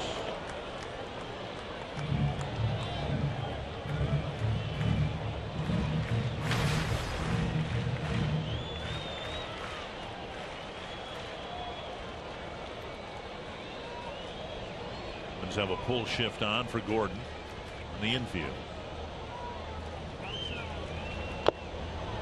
And Pelfrey almost got strike 3. Suzuki couldn't quite hang on. Neil Kotz warming up. Or the Royals rather have a left-handed hitting cleanup batter, and then a switch hitter, Morales, and then another left-handed batter, Moustakas, hitting in the middle of their lineup. 0-2. Now through Suzuki's legs to the backstop. 1-2. Well, that's exactly right, Dick. Not only is Neil Kotz going to be kind of the middle inning choice for Paul Molitor, but as he's looking at the lineup and getting Kotz ready, he's getting him ready for Hosmer, Morales, who doesn't hit it as well from the right side, and then Moustakas. Those would be Kotz's responsibilities most likely. Nunez can't get the handle on the ball, and Gordon reaches with an infield hit. Only infielder on the left side was the third baseman. He charged it. Gordon runs pretty well anyway. He might, even if Nunez had fielded it cleanly, might have beaten it out. And the tying runs on with 1 out. Boy, how many times has this happened? I can think of 3 times in 4 ball games here that what looks like an out in a big situation is a little nubbing base hit. Turns out to be a base hit. None more costly than Altuve's in Houston the other day. Right. In the 9th inning. Or 8th inning, I guess. Here's Kane. Pelfrey's gotten a couple of ground ball double plays. One ended the 2nd, the other ended the 4th. Kane has one of the Kansas City hits. He's also got a pop up to short. What I liked about Pelfrey pitching to Gordon there, he gave up the home run on a pitch that he wishes he had not thrown, obviously, but came right back throwing, pounding the strike zone with strikes against Gordon. Didn't let his command suffer there. Box tracks presented by Dodge. Oh! Kane hit high. And apparently, hopefully, it got him in the shoulder where Dozier got hit here last night.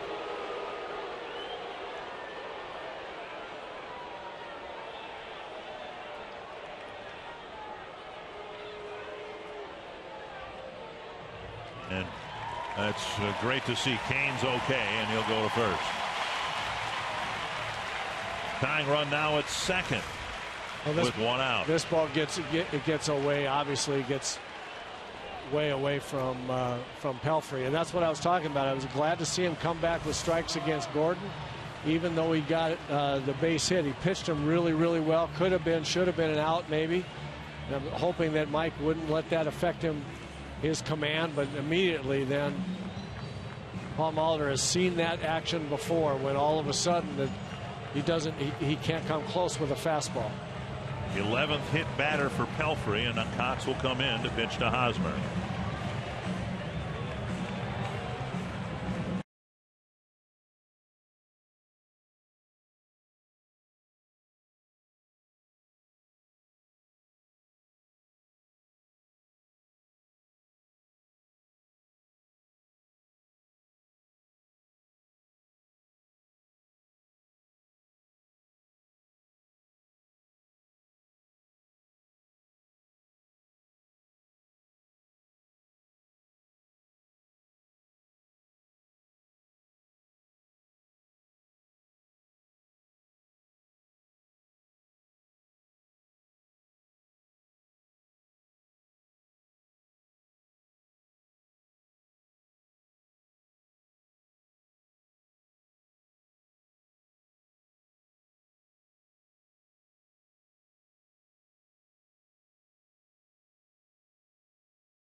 Twins trying to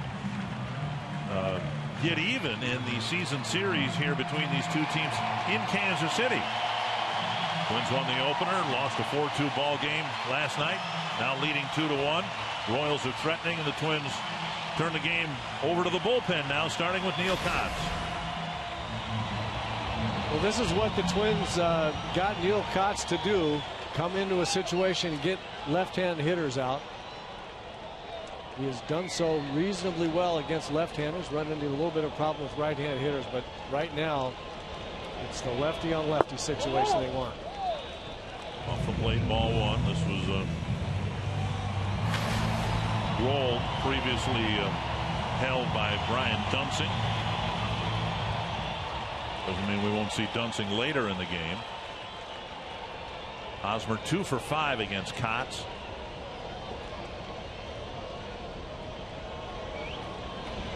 Oh, Breaking ball again, missing it. It's 2-0.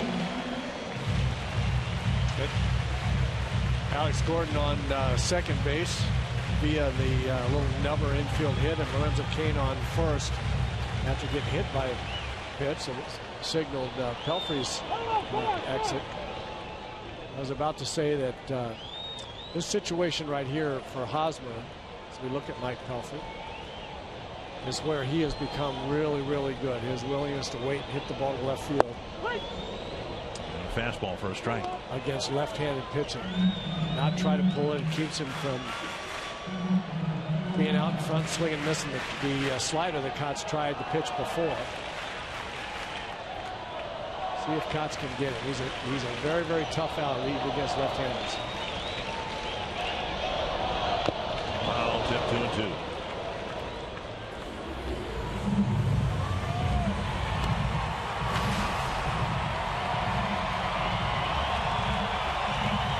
Look at the splits there against right-handed pitching. Obviously, you're always going to be better against your opposite throwing pitcher than the way you hit. Left-handed hitters better against right-handers, but 284 against lefties in this league for a left-hand hitter. Very, very respectable. 2-2 to Hosmer. To center. Buxton's there. Out number 2.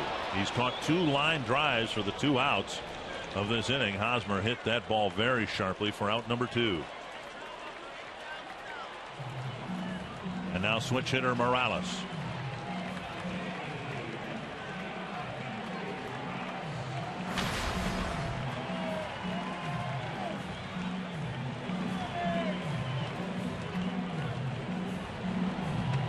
Morales with a single and a ground ball double play. Morales just 1 for 8 against Kotz. Kotz has struck him out a couple of times.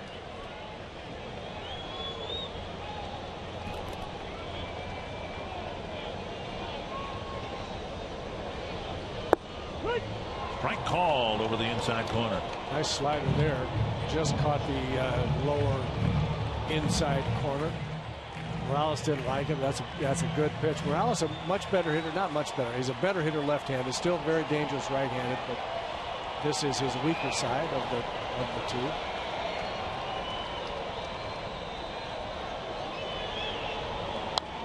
A foul off a leg, 0-2. When that happens, take a look at the numbers here. You can see he's right-handed a little bit better. Of course, sees a lot more right-handed pitching than left. Had an interesting chat with Dayton Moore, and I thought I'd bring it up while I was in the booth with you. And Dayton Moore, the general manager here, signed Kendrys Morales, a switch hitter, obtained Ben Zobrist, a switch hitter who hit the home run earlier this inning. And he said when he was with the Atlanta Braves, Chipper Jones told him once, if you ever run the show, get as many switch hitters as you can. Chipper Jones's advice was maybe one of the best switch hitters of all time. Kotz just missed getting a called third strike. Point being, switch hitters, and I'll pat you on the back figuratively here, they have to put in an awful lot of work. They're hard-working people, and they are athletic enough to be able to do something from each side of the plate. 1-2 to Morales. And a step off. And so Dayton Moore's kind of done that. He's got some switch hitters here that he can utilize. Makes it much much more difficult to match up against important hitters in your lineup. Yeah, it really does. And if you can do it, and thank you, I accept the figurative compliment there. Talking about Morales, he's really good from both sides, as the figures show it. He's even better average hitter right-handed, but not the damage, not the power numbers. 1-2, and now 2-2.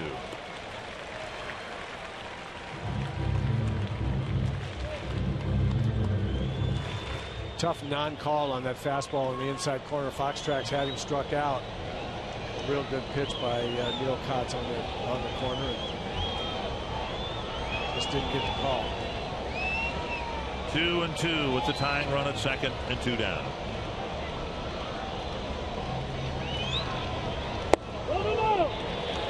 And now 3-2 with Moustakas on deck.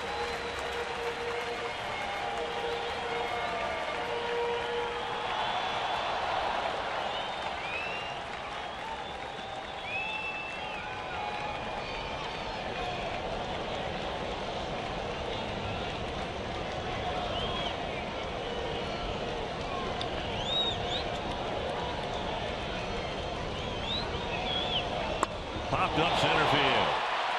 Buxton over.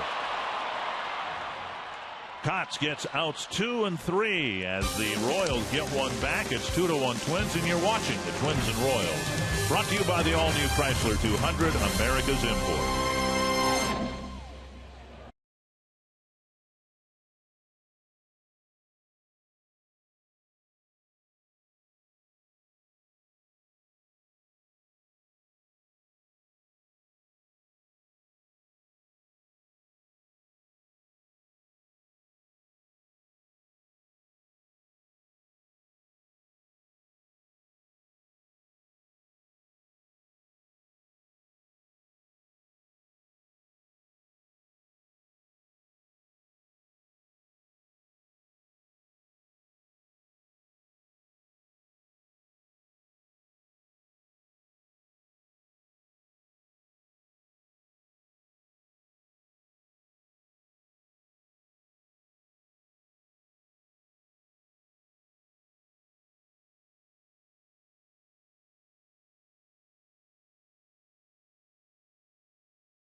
Well, so far the Twins have played excellent defense to maintain a 2-1 lead here. A tough 3-6-3 double play, and then with Pelfrey in trouble, a terrific double play turned by Brian Dozier and Eduardo Escobar in the 6th. Kurt Suzuki breaks up a no-hitter and a shutout with a home run to left. The Twins would get an RBI single from Joe Mauer to make it 2-0, and then the bottom of the 6th, Ben Zobrist with a solo home run. That's where we stand right now. 2-1 in the going into the top of the 7th, and Twins congratulating Neil Kotz getting out of a big inning, maintaining the 2-1 lead. Calvin Herrera will pitch next for the Royals. Herrera coming in here with Eddie Rosario leading off the 7th. Well, manager Ned Yost has shown one tendency to us this series, and that is he is not afraid to bring in his 7th inning guy when he doesn't have the lead, just so that he feels like he can keep the game within 1 run. 2-1 lead here. He's gonna go with his 7, 8, 9 guys, or at least a 7th inning guy, Kelvin Herrera. So he keeps the game from getting out of hand, and he believes he has a chance to win the game. He's got 3 more at bats. If he can get 3 outs here, he has the upper hand. 3 at bats to 2 at bats over the Twins. So he's gonna stop any bleeding right here. Now 1-1. The Twins, or the Royals, like the Twins, have an off day tomorrow, so all hands on deck regarding the bullpen. Herrera, like Rios, coming back from a bout of chickenpox, pitched here the other day.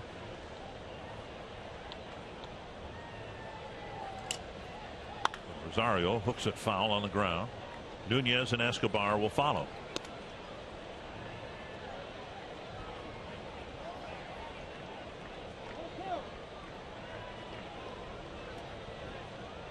Twins breaking the ice in the 6th. The Suzuki home run and an RBI single by Mauer.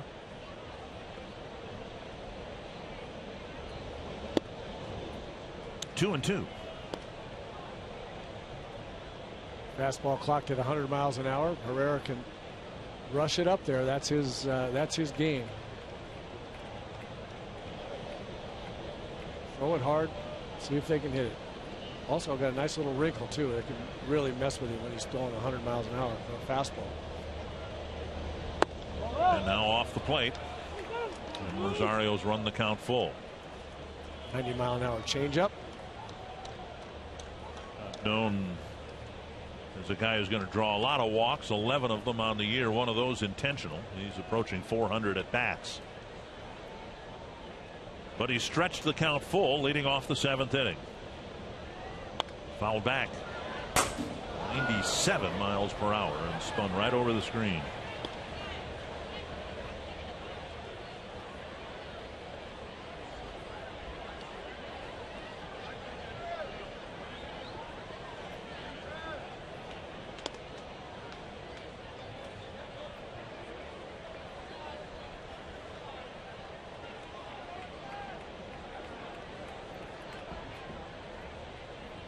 Trying to get aboard. Twins ended up getting 3 hits and a walk in the 6th inning, and more importantly, a couple of runs. Another foul back.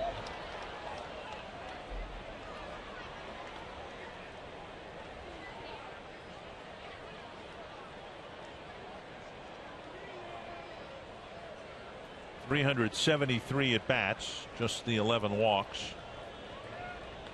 101 strikeouts. He became the third twin to reach 100, and he draws a walk. Very nice plate appearance by Rosario. He ends up at first base. Bring up Nunez.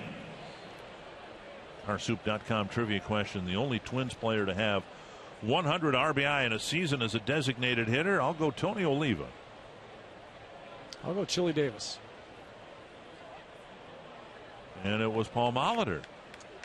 Not about Paulie that year. What a terrific year he had. Wow.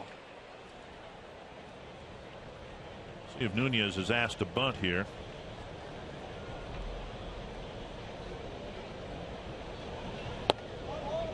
And ball 1. I would tell you that bunting a 100-mile-an-hour fastball is not any picnic either.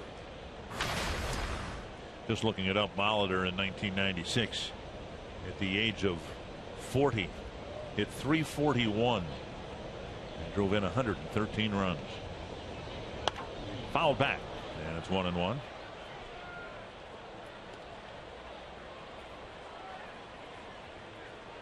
Molitor giving signs to Gene Glynn, relaying them to Rosario and Nunez.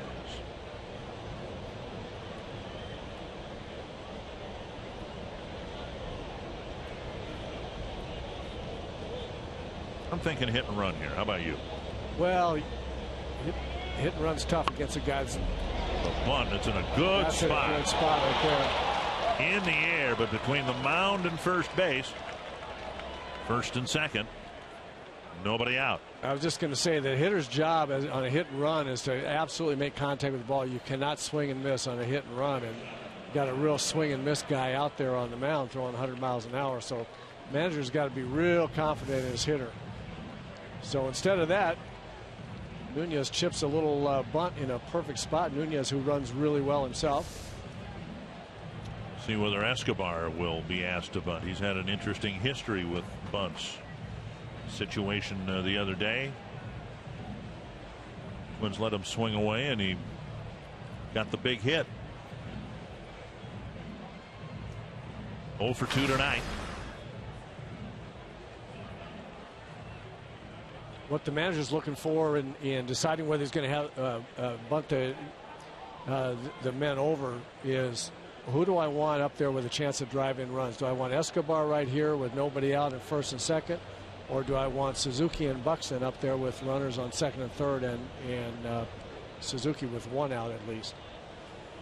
Some young legs out on the bases, some speed with Rosario at second, Nunez at first, and Escobar swings away, and there's a swinging bunt.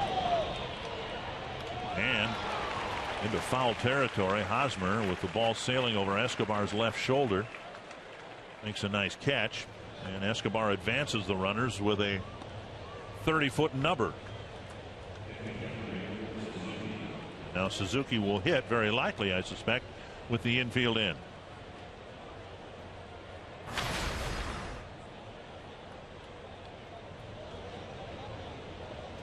And Buxton on deck.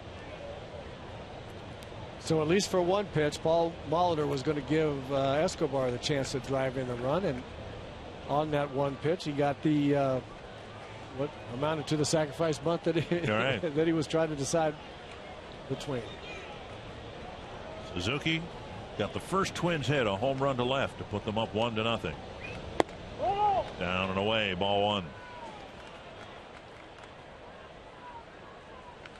Good thing about Kurt Suzuki in this being in this situation right here, a veteran guy, a real tough out, a guy that knows what's called for in a situation. And even though Herrera's throwing the ball awfully hard, 100 miles an hour, Kurt knows he's just got to put the ball to play in the middle of the diamond. Just nothing too much.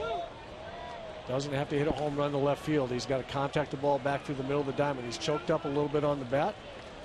And he would tell you right here, he's not trying to do too much with it. He's trying to put the big end of the bat on the ball back through the middle. 2-0, first base open, Buxton on deck.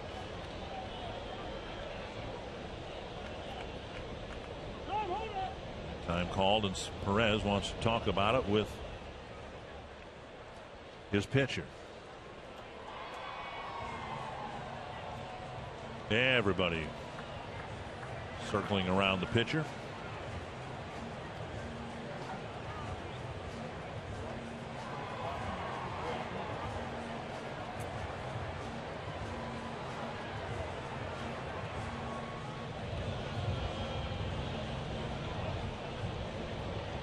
Perez called time and wanted to talk to the whole infield. I'm not sure what he would go out there and talk to him about, but he got a lot of head nods around the infielders.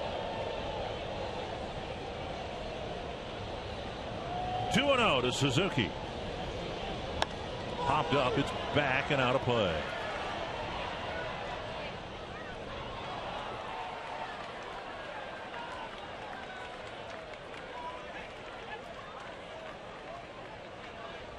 Professional courtesy there. Suzuki handing Perez his helmet.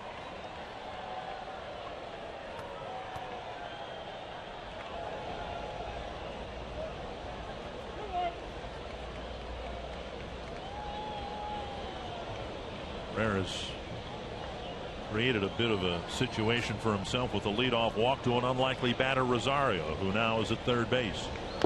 Swing and a foul, 2-2.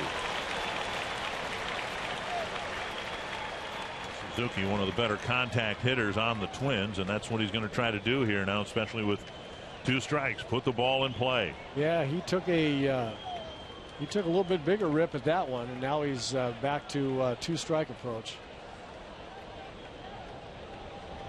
372 at bats and only 46 strikeouts. Got him on a high fastball. And it'll be left to Buxton. Well, I have to say that's an uncharacteristic at bat for Kurt. Which was 2-0, and then Suzuki ends up striking out. If you're interested in career opportunities in a sports-related field, the Twins will be hosting their 11th annual Sports Internship and Career Fair, September 24th, 12 to 3 p.m. at Target Field. For more details, visit twinsbaseball.com/job opportunities or call 612-33-TWINS. Buxton 0 for 2. Infield at normal depth. Strike at the knees.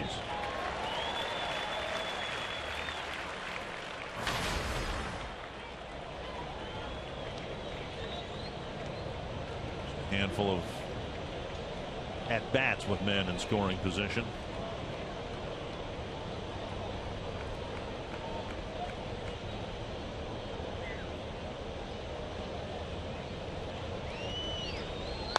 Fouled back 0-2. Buxton's got to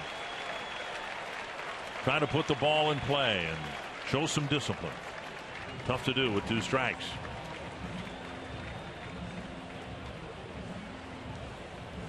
Turns out it was a pretty good trip to the mound by Perez when Suzuki was up there and the count was 2-0. He threw 3 strikes, struck him out. Now he's ahead of Buxton, and another trip to the mound.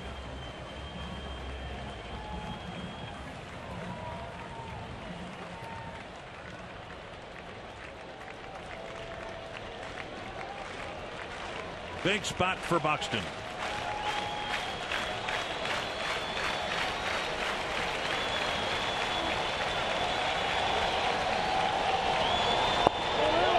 And he hit the target, but it was off off the plate. And Buxton did show some discipline by laying off a close pitch. You can see Perez wanting it right out there on the outside corner. Just missed it. 1-2. And that time the umpire, Greg Gibson, blocked the pitch as it kicked off of Perez's shin guard, it looked like. And it looked like it hit the left ankle of Greg Gibson, or Rosario might have been able to come in with a run.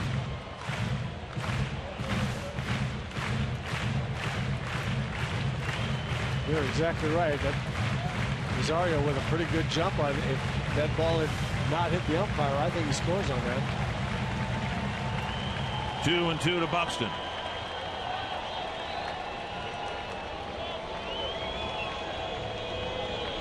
Rookie man. The Twins threaten, and they leave Rosario at third, Nunez at second. It's still 2-1.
Is brought to you by Chrysler. Close out your summer with great deals now during the Chrysler Labor Day sales event.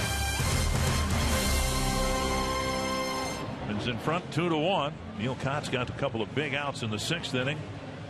And now Casey Fiend will try to get some outs in the 7th.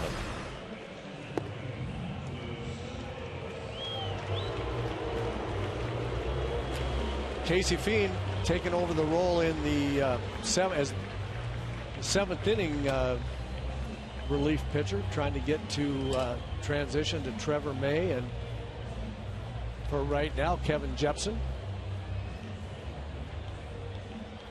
And one thing about Casey Fiend, he's going to throw the ball over the plate, so it's going to be strikes against the Royals hitters. We'll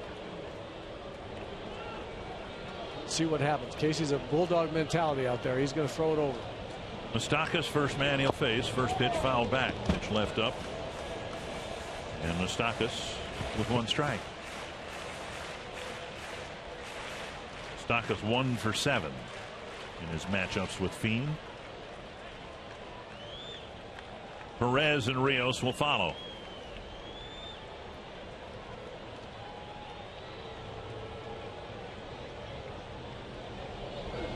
Fouled back, 2 strikes.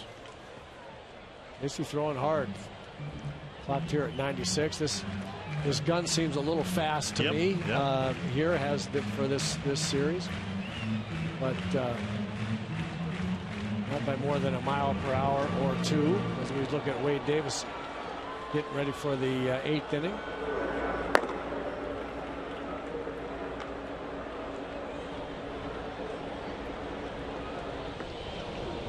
Off the plate, 1-2.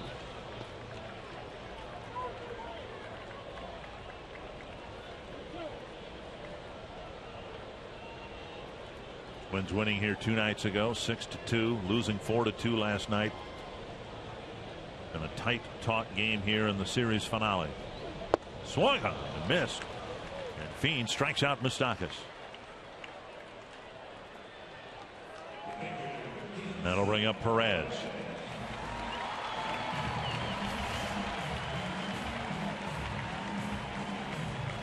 Casey with two 95, 96 mile an hour fastballs, and then a kind of a running fastball at something less than that. Enough to fool Moustakas. Busted bat and a bouncer to short. Escobar scoops.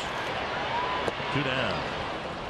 Just looking at the numbers. Of course, we get the numbers. Twins are nice enough to present them to us, and sometimes it's just a handful of at bats. It doesn't matter. That was the 14th at bat that Perez has had against Casey Fiend, almost as if Casey at one time was a starter. I mean, they know each other, and of course divisional play, but there isn't anybody who has close to that many at bats for Kansas City against Casey Fiend, and Perez gets himself out on 1 pitch. 2 down.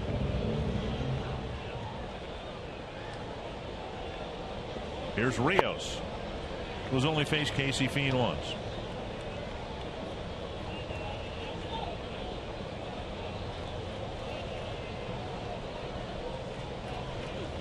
On the ground to left.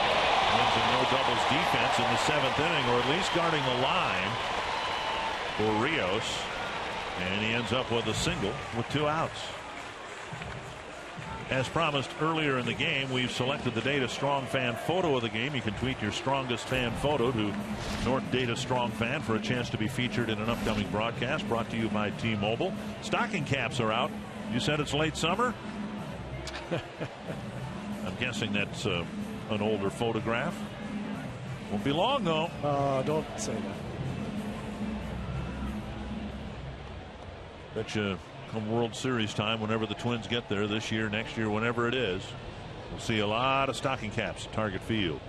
Here's Alcides Escobar, a single and a line out to Buxton. High and tight, ball 1. And again, the Twins guarding the third base line, not wanting to give up a double. I guess if it makes sense in the 9th inning in a 1-run game, it would also make some sense in the 7th, right? Absolutely. Foul back. It would take 3 singles to score the tying run. If you get a double, then it's and with a runner on first, that we're looking at the potential winning run at the plate. Right. Don't want him hitting a double that you can prevent down the line. 1-1 to Escobar.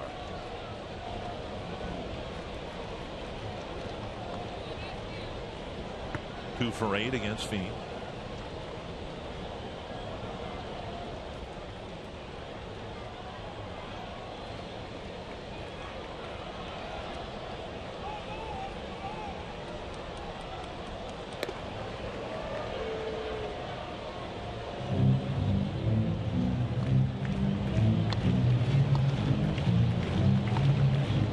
Escobar again with one of the Kansas City hits. Royals have out hit the Twins 6-4, but the Twins still lead by a run.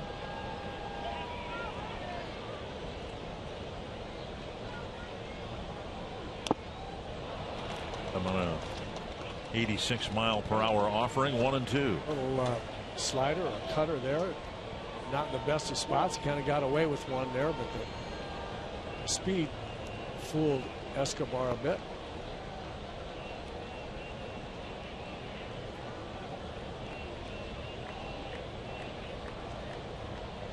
One and 2 to Alcides Escobar. And he got him. That's a good cutter right there. That's what he was trying to get to. Rios left aboard. Fiend with a scoreless 7th, and it's still 2-1.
Look at the standings in the American League East.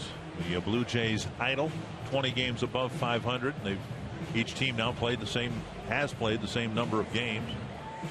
And the Rays marginally in the wild card discussion, I guess. Game to watch, of course, for Twins fans, the Texas-Seattle game that's underway in Seattle. Wade Davis, the 8th inning specialist for the Royals, will face the top of the Twins order. And specialist probably not a strong enough word. Hicks shows bunt, takes ball 1. It's been well documented how great Wade Davis has been in this role in the 8th inning. He's just been absolutely shut down.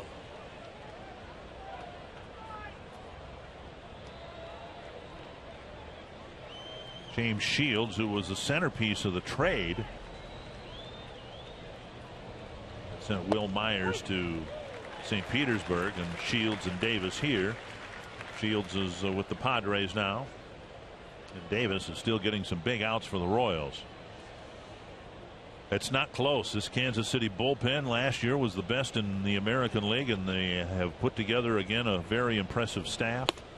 Up and away 2-1. Twins got a leadoff walk in the 7th against part of that trident of relievers, Herrera, and they had a threat to score, but Herrera got the last 3 batters he faced. Up to Hicks, now 3-1, and where Rosario doesn't draw many walks, working the count's a big part of Aaron Hicks's game, and as he builds his confidence in 2015, I'm thinking next year we're going to see Aaron Hicks drawing a lot more walks. I think he has the potential of being a high on base guy. 3-1 pitch, backhanded by Hosmer, and Hicks is retired, 1 down. This copyrighted telecast is presented by authority of the Minnesota Twins and may not be reproduced or retransmitted in any form, and the accounts and descriptions of this game may not be disseminated without the express written consent of Minnesota Twins LLC. Hicks, by the way, in about a half full season of Major League at bats, has only drawn 18 walks this year. So you double that, 36. I think he's got 60, 70 walk potential. I think that's right, and he will walk more as Dozier fouls it back over our heads here. He will walk more as his left-handed stroke gets better and better, as he gets more and more confidence and more hits left-handed. He'll be pitched a little bit more carefully, and he'll have the confidence to take some pitches. 1 strike to Dozier. And another swinging strike, another foul ball.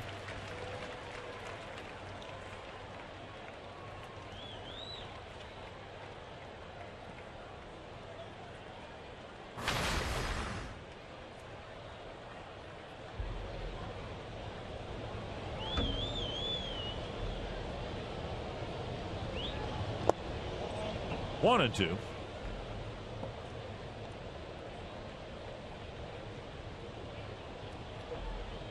It's really interesting in this game of baseball what happens with different guys at different positions and what roles that they finally fall into. Wade Davis has always had this great stuff, 3 great pitches, and was expected to be a real good starter. Starting never worked out for him. They tried it here, start for a while, down in Tampa Bay for quite a while.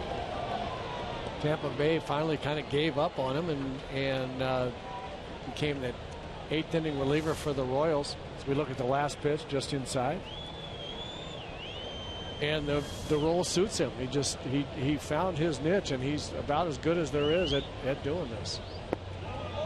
Now the count full to Dozier. Twins have had a couple of 3-ball counts against Davis, who came to the Royals and principally started in 2013. Right. 24 starts for the Royals, 7 relief appearances. Then they flipped the switch, changed his job description, and he emerged as a big factor. And Dozier takes a walk. Bring Mauer to the plate. Saturday, MLB on Fox returns. The big series back east. The Blue Jays open up a 4-game series tomorrow at Yankee Stadium, and Saturday it's the MLB on Fox game. Then the Tigers and Indians square off in a game you can only see on Fox Sports 1. Coverage beginning at 11:30 Central on Fox, 6 p.m. Central on Fox Sports 1. Streaming live on Fox Sports Go. Bauer drove in the second Twins run in the 6th inning with a single. What a huge series that is in New York. Isn't it a 4-game series between those two clubs?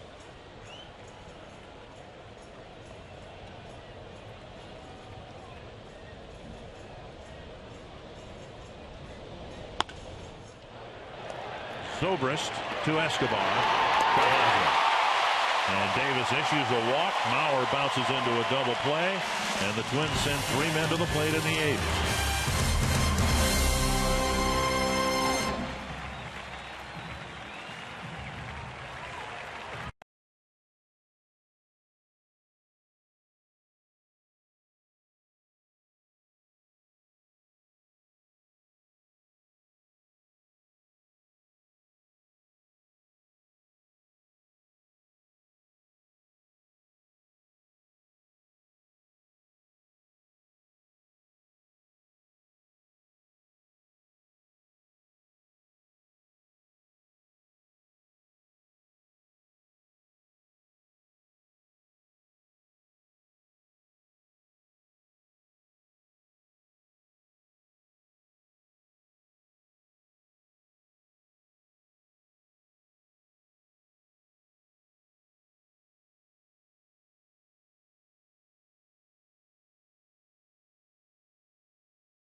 One of those games we had one Saturday night in Houston, a first-place ball club, the Twins leading late.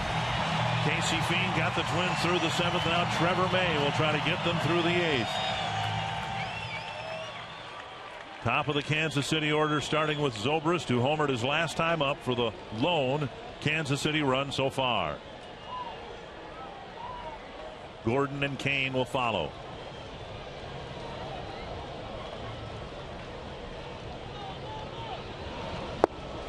And an off-speed pitch and strike 1. Zobrist with a fly to Buxton, a liner to Buxton in the 3rd, and then the home run into the bullpen in the 6th. Good fastball hitter. That was a nice first pitch, first strike curveball by Trevor May. To right center field. Buxton will try to cut it off, but he won't get there. To the wall, and at least 2 for Zobrist. He wants 3. A leadoff triple for Ben Zobrist.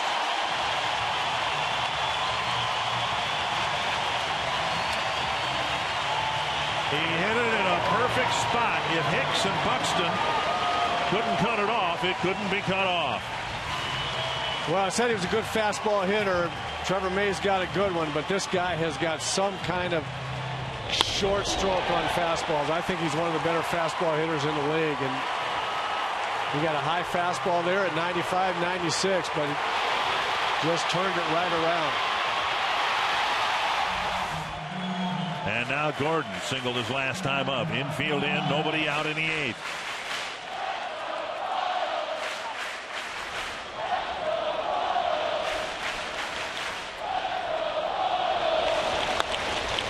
Great knockdown by Vargas, and he gets the out.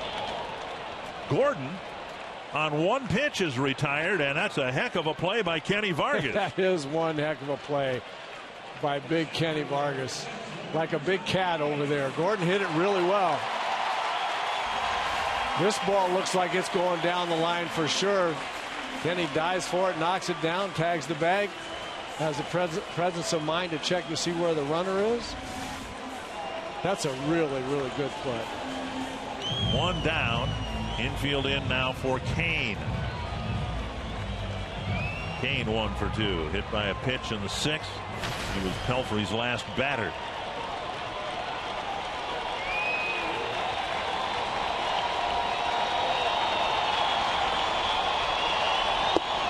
And Trevor rediscovering the fault he had in Houston the other day when he was leaving pitches up. That very disappointing outing. Gave up a grand slam. Trying to pitch out of this 8th inning after the leadoff triple. To right. Hicks with the leaping catch. Zobrist coming in. And they throw to the backstop. It's a 2-2 game.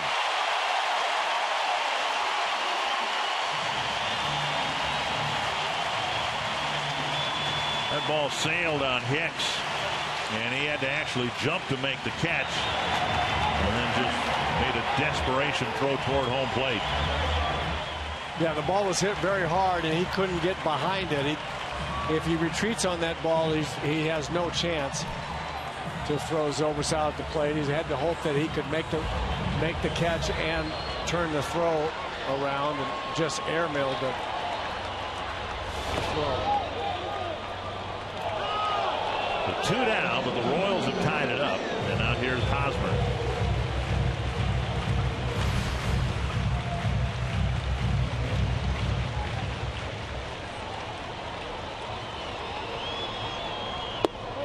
Off the plate, 1-1.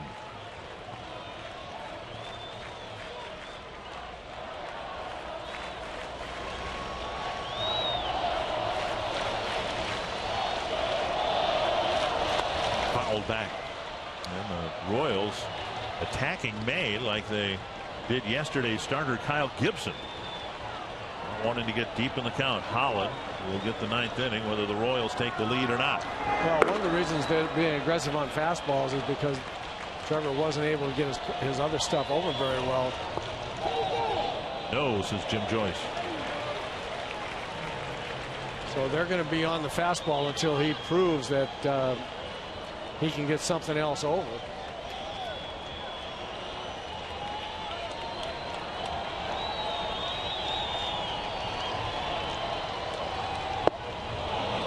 And at 97 miles per hour, May disgustedly strikes out Hosmer after giving up the tying run.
came in with men on base, something that he hadn't done much of. But now he had the 8th inning, gave up the leadoff triple, and eventually the game-tying run. Kenny Vargas will lead things off for the Twins in the 9th against Greg Holland.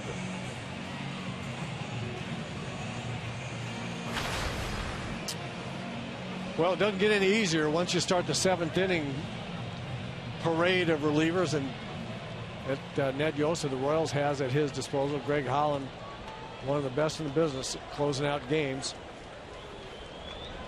We mentioned it last night in his outing. He's not been as lights out as he has been the last 2 years. Vargas on an off-speed pitch way out in front. Actually has an earned run average. 3.73. Walks have been an issue. 23 of them in 41 innings.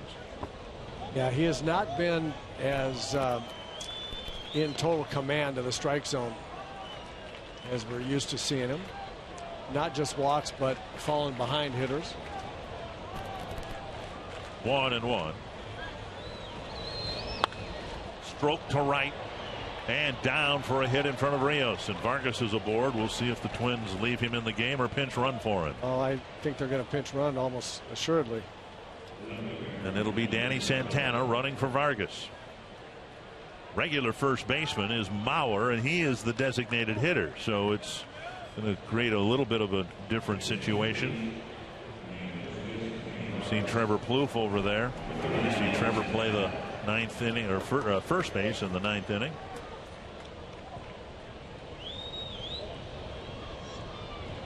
And now Rosario, a walk of all things, his last time up.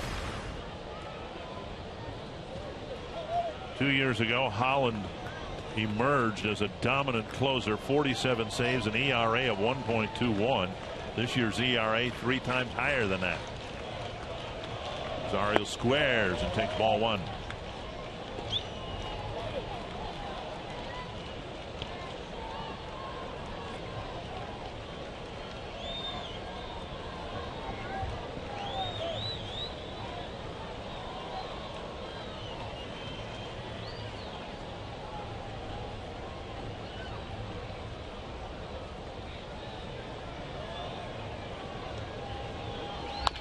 Chop to the right side. Hosmer with a nice scoop.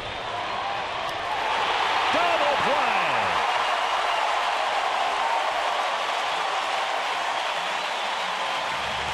Hosmer attacked the ground ball, scooped it, and threw a P to Escobar, who returned the throw to first.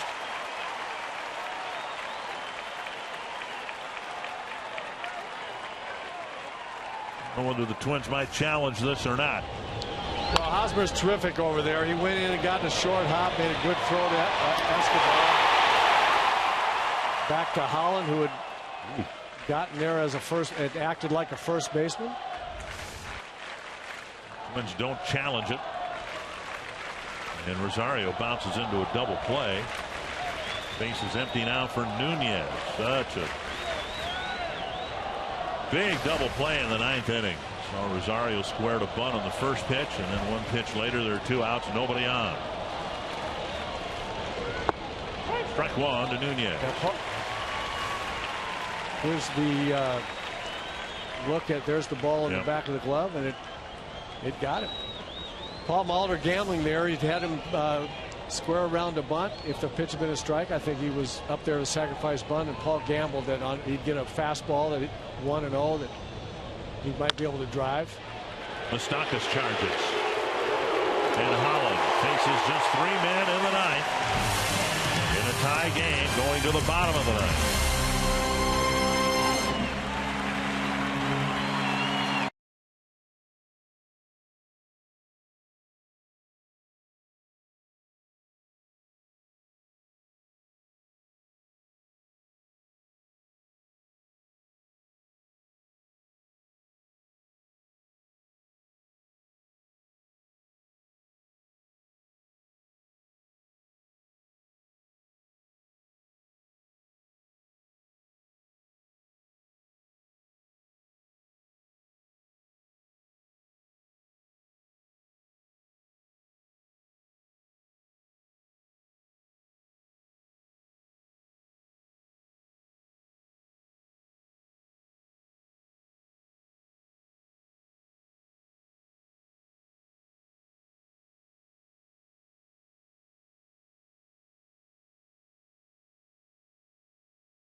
Moustakas and Perez. Now a look at the road ahead presented by Chrysler. Eventually the Twins will get to Chicago. And a night game Friday, night game Saturday, day game Sunday, and then a nice 10-game homestand where the Twins hope to change the complexion of the wild card race. An important game here with Trevor Plouffe taking over at first base. And May going after Kendrys Morales to start the bottom of the ninth. Off the plate, ball one with Fox Tracks presented by Carrier. Morales 1 for 3, a single in the second, ground ball double play in the fourth. Plouffe and foul ground, 1-1 count. Got the Royals with the best record in the American League, the Cardinals with the best record in the National League, and a lot of people here, understandably, excited about the prospect of an I-70 World Series. Long list of teams hoping to. There's a check swing and a strike. 1-2. Hoping to get to the World Series themselves. Key game here tonight in Kansas City. 1-2. Foul back. Morales with a really good rip at that ball. He's had pretty good luck against, pretty good success against Trevor May.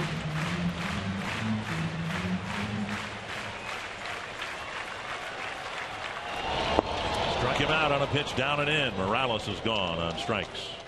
Great curveball there. He pitched him very, very well.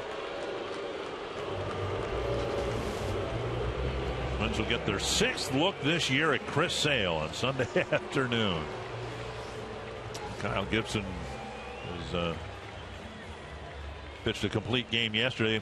It was the 4th straight complete game loss for a Twins pitcher.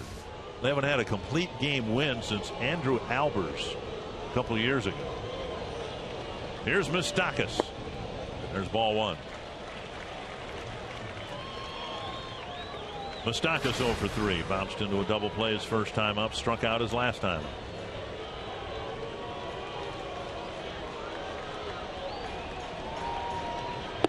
And now 2-0. Twins are in the 9th inning here, and this would normally be Glenn Perkins' territory, of course, with the lead. But Perkins had a cortisone shot to help alleviate the pain, tension, spasming in his lower back. Popped up left side, only one infielder there.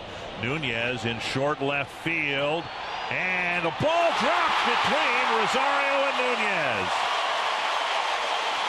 Moustakas should be at second base. He's only at first, but that ball should have been caught, and the Royals catch a break in the 9th inning.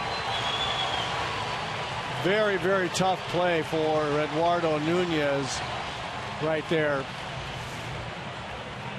He's got to make an over-the-shoulder catch. Eddie Rosario's got to come in and take charge of that ball. He could have gotten there, and that's just a mistake by the young outfielder right there. He's got to recognize what a difficult play that is for Nunez. Terrence Gore will run for Moustakas, who should be at second base. That ball was in the air a long time.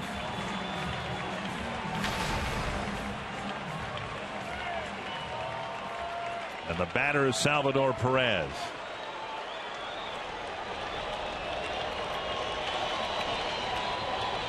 Gore does not have a stolen base, a September call-up. There he goes on the first pitch. And Suzuki could have held on to the ball.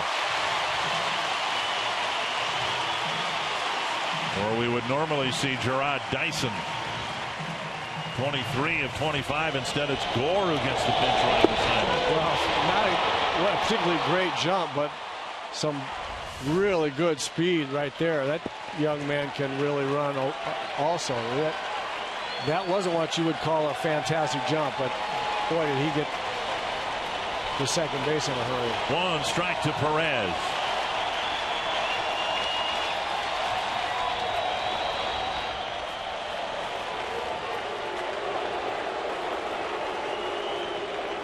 Perez has not gotten the ball out of the infield yet tonight. Once on a pop-up twice on ground balls.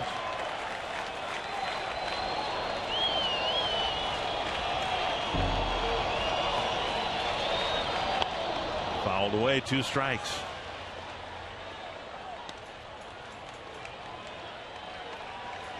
May already has 2 strikeouts in his relief appearance, and he's about a strikeout an inning type of guy, meaning it's there. You'd love to get Perez here for the second out.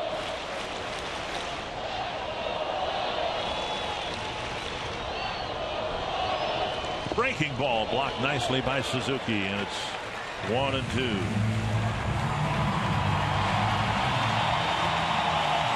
Perez 453 at bats, 69 strikeouts.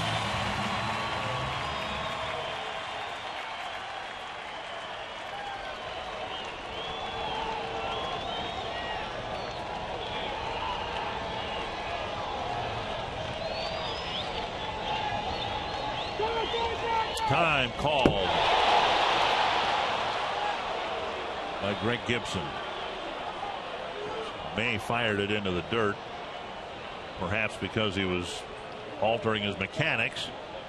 Suzuki just got out of the way of it. You know, that's such a tough call, that late timeout call. When you understand why a hitter does that. May looking at the runner on second base for a long time. The hitter's standing there in his batting stance, getting tense instead of relaxed. You want to call timeout. It invariably happens right at the time the pitcher's about to come to the plate. 1-2 to Perez. And now 2-2. May's got to get Perez. And then the on-deck hitter, Rios.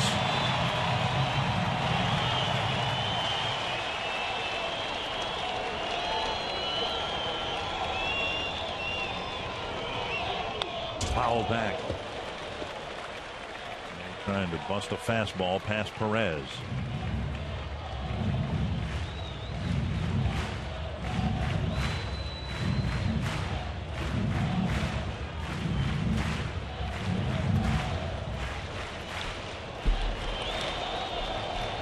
Suzuki's already blocked 1 breaking ball in the dirt. To the left for Rosario. It's as good as a strikeout, 2 down. And now Rios. Rios singled his last time up, pulling the ball between to the left of Nunez, who was guarding the line. He will not be guarding the line now. Rios has hit the ball hard twice tonight on either side of Nunez. That's Nunez right. made a really nice diving play to the line, toward the line, and take a double away from him, and then he ripped a single the other side of him, as you mentioned.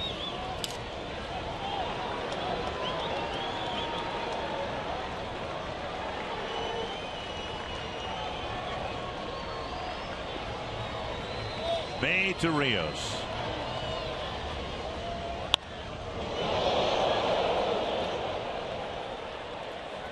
Wicked smash almost over the Twins dugout. 1 strike.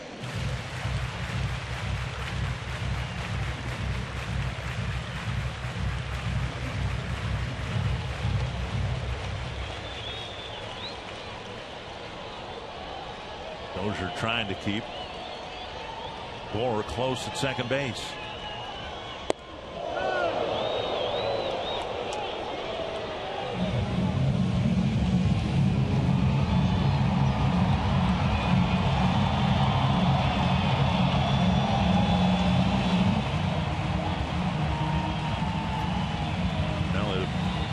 Obviously, you have your second baseman playing where Dozier is, and then that affects where your first baseman plays too. Blue well off the first baseline. To third, a strike called, and a stolen base for Gore. And the Royals may have found another postseason weapon here in Terrence Gore.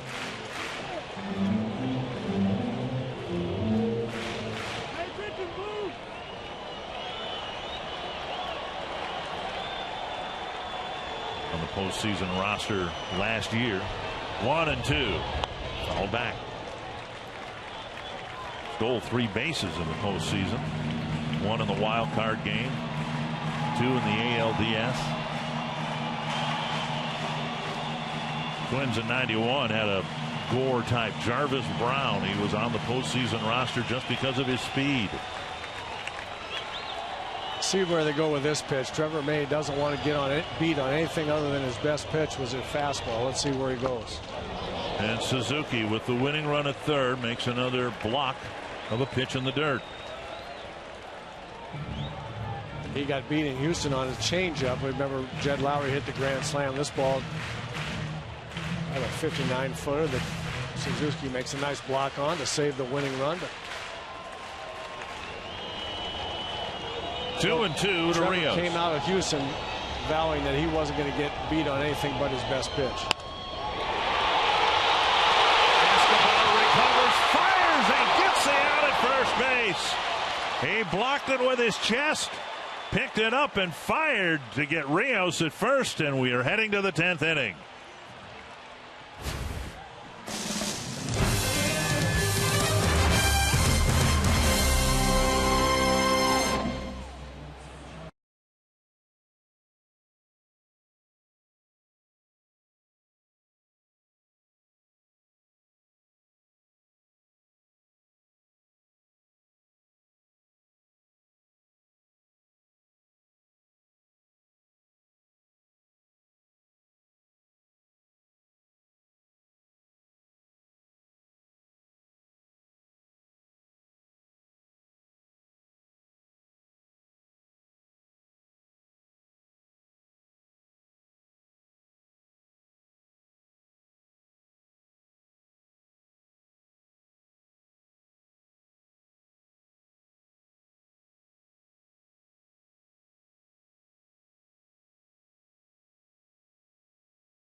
Presented by Jack Link's Beef Jerky all season long. Jack Link's Beef Jerky, feed your wild side. Trevor May with a second inning of work. And a pop fly single that shouldn't have been a pop fly single created a harrowing situation. But Escobar at short looked like he blocked it with his chest. Well, it was really nice play. He got kind of an in-between hop that was hit hard at him. He did block it with his chest.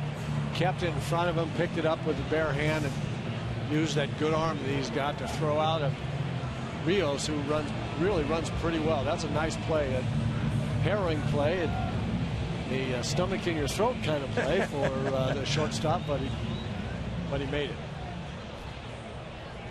Paulo Orlando is in right field. The final out was recorded by Rios. Orlando is in right. You saw Cuthbert at third base. Escobar will lead off the 10th. Brian Matson on the mound now for the Kansas City Royals.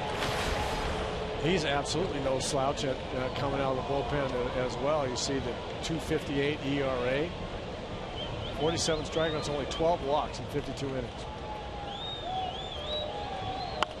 Lifted foul. It'll reach the seats 0-2. Escobar, Suzuki, and Buxton here in the 10th inning.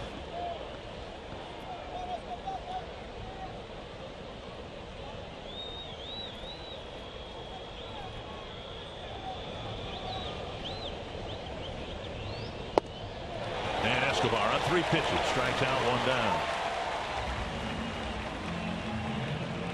That'll bring up Suzuki. High fastball here. This is not Eduardo's strength up there. We've been mentioning he's such a good low ball hitter, and Those are the pitches he needs to lay off of. It's very difficult for him to hit the ball up there, as is the case of most left-hand hitters. Kurt Suzuki in back-to-back at bats has had the best of times and the worst of times. He had a home run in the 6th to give the Twins the first run of the game, 1-0. Ball 1. And then with runners at second and third, the Twins were still leading 2-1 at the time. Second and third and 1 out. Suzuki, who rarely strikes out, chased a high fastball and struck out. Twins ended up not scoring when Buxton followed with another strikeout. That's past Hosmer into the right field corner, and Suzuki will get a base hit. Buxton will hit here.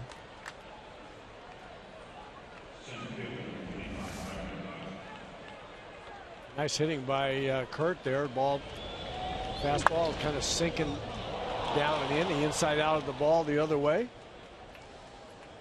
If it were a leadoff single, we might see the Twins pinch run for Suzuki. But with 1 out, Buxton will hit. Suzuki still at first. Buxton 0 for 3, 2 ground balls and a strikeout. High, ball 1.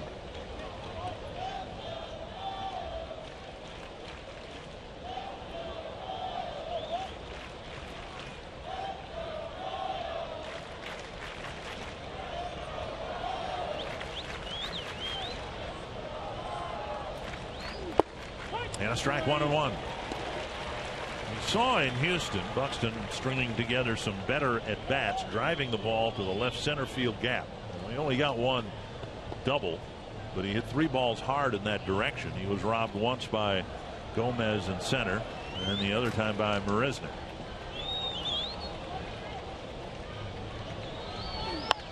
One slapped to the right field corner and fouled by about 8 feet. It's 1-2. Got a pitch you can handle there. A little breaking ball in the middle of the plate, just couldn't quite keep it fair.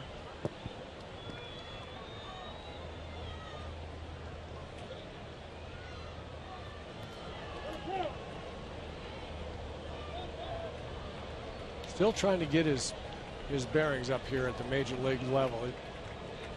Taking a lot of pitches, taking a lot of strikes, getting himself in tough counts. Here he is again, 1-2.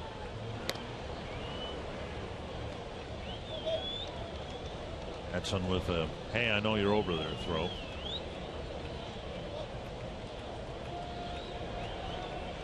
One and 2 to Buxton. Ham shot, foul back.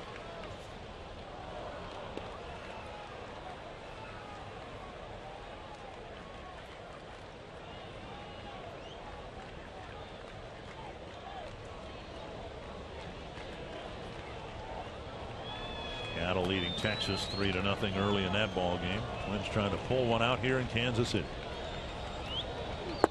Down low, 2-2.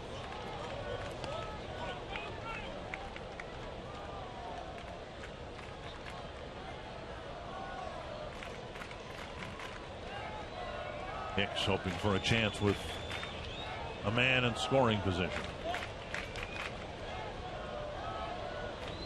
Swing and a miss. Buxton strikes out, 2 down.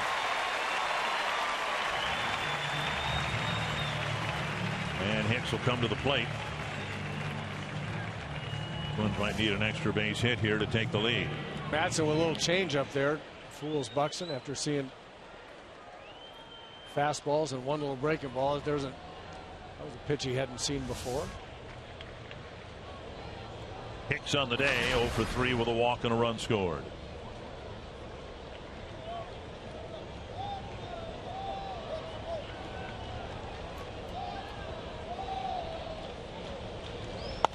Ooh, hacked foul into the screen in front of the Twins dugout. It was headed right for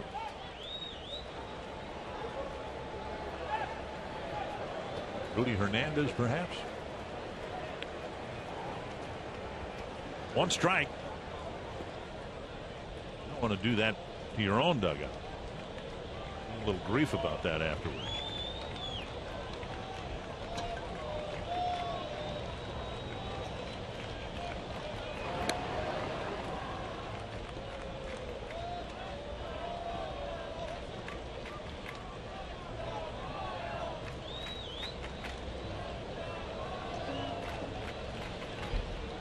weeks ago in a similar situation. Suzuki was at first and he did score on a double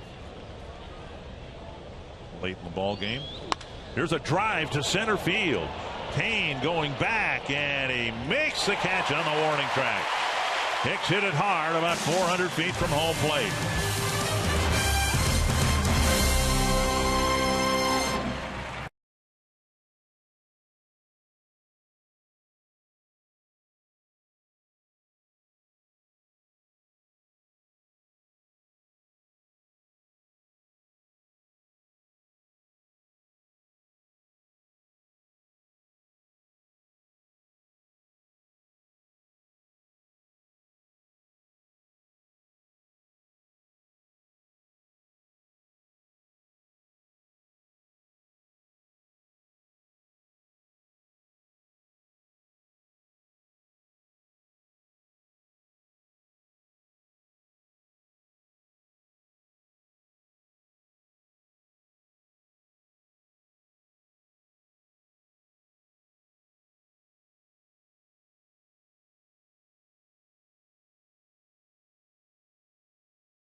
Field. Kane hauled in the fly ball.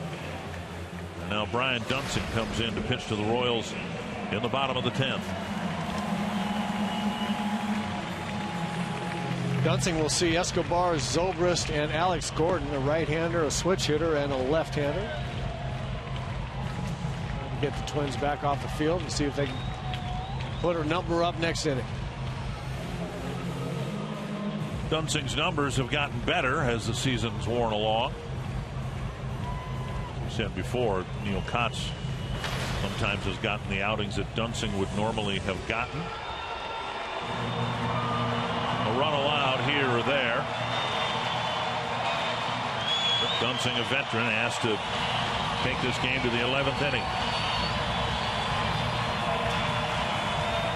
Escobar a single, a line out to Buxton. And a strikeout. To center. And Buxton glides over to make the catch. One pitch, one out.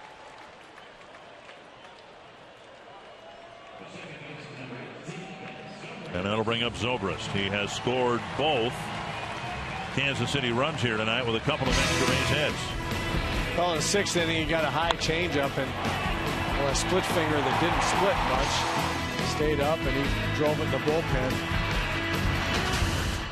And later on, and the really big hit, the 8th inning triple that led to him scoring a tying run and got us to this extra innings here. Dunsing misses, ball 1. Zobrist now batting as a right-handed batter. Hit the ball hard 3 times back in the 3rd inning. He lined out to Buxton. Twins bringing in a left-hander here just to turn Zobrist around in the hopes they can get him out. Get some soft contact. There's a strike.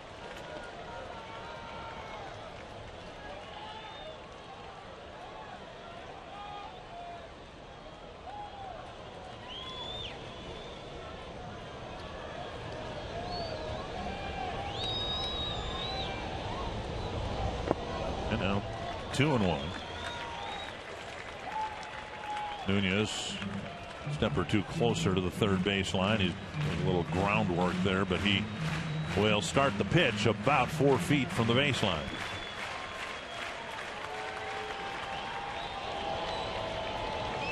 Two and one. 3-1. Gordon on deck.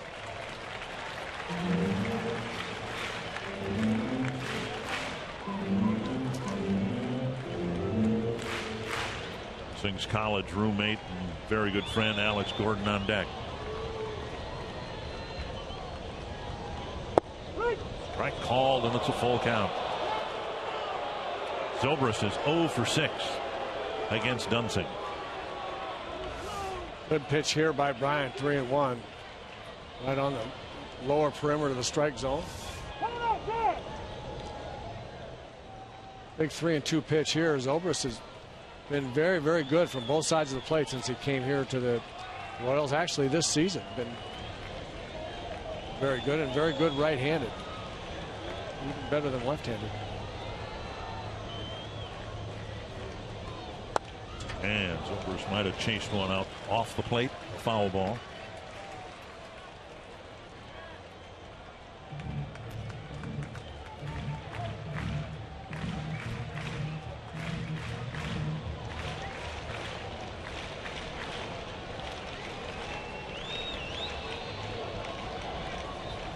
One down in the 10th.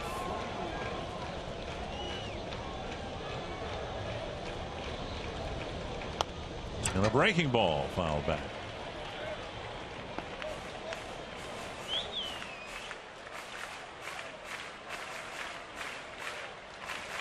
Remember when Zobrist was with, and I watched him all those games and, when he was in Tampa Bay, and I just marvel at how quick he was on fastballs. He's got this short, compact, level, almost downward stroke against fastball. It just didn't seem like you could throw it too hard for him. Missed inside, and it's a 1-out walk.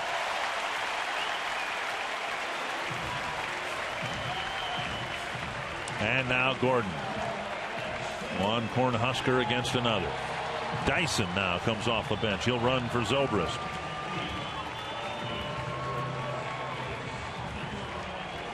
The Royals did last year, and of course in the postseason you're still limited to 25 players.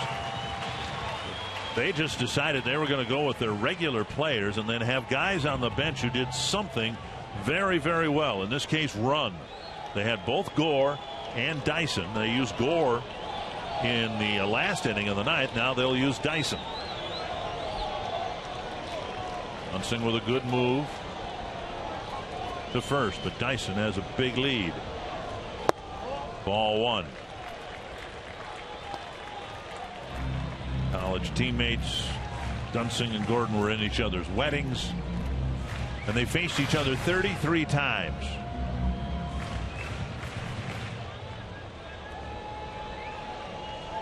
One and 0 to Alex Gordon.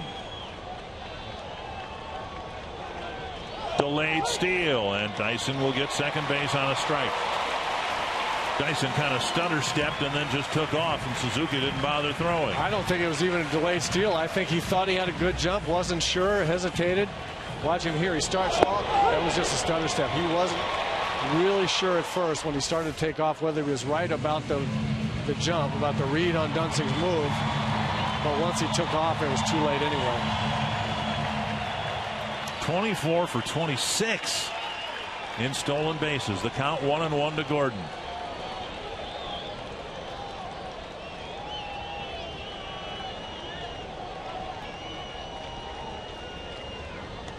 And that hits Gordon and will send him to first base.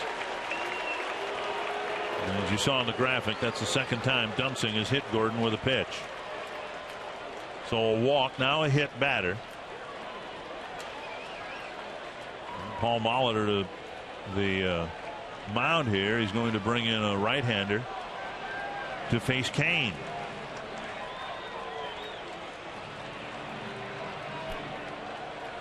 Yeah.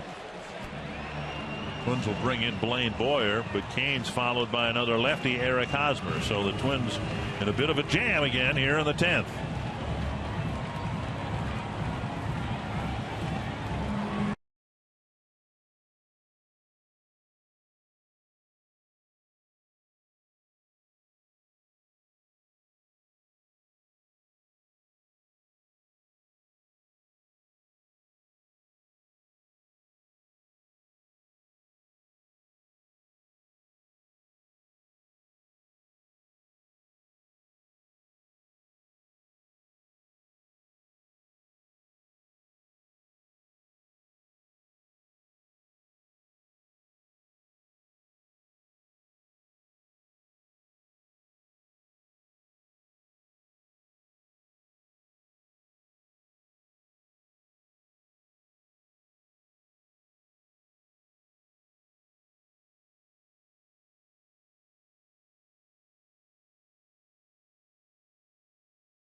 into the 11th inning. He'll inherit a situation with 2 men on, only 1 out.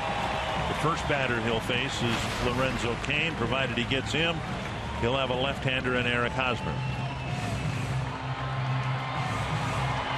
Boyer has reverse splits. In other words, right-handers are hitting a lot better against him than left-handers. Right-handers hitting almost 300 against him. Lefties hitting just 186 against him. And we've talked about how good the Royals have been this year with runners in scoring position, leading the American League. Hitting over 280 with runners in scoring position. Omar Infante is in to run for Gordon. Event of a ground ball. Ned Yost trying to get a little bit more speed at first base to maybe try and break up a double play. The run itself doesn't mean anything.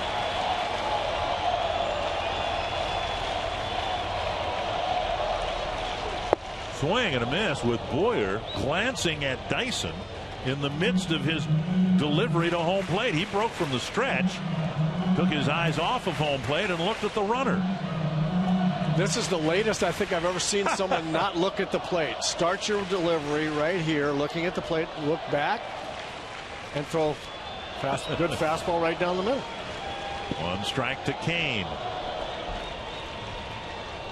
So important to do what you can to hold Dyson at second base.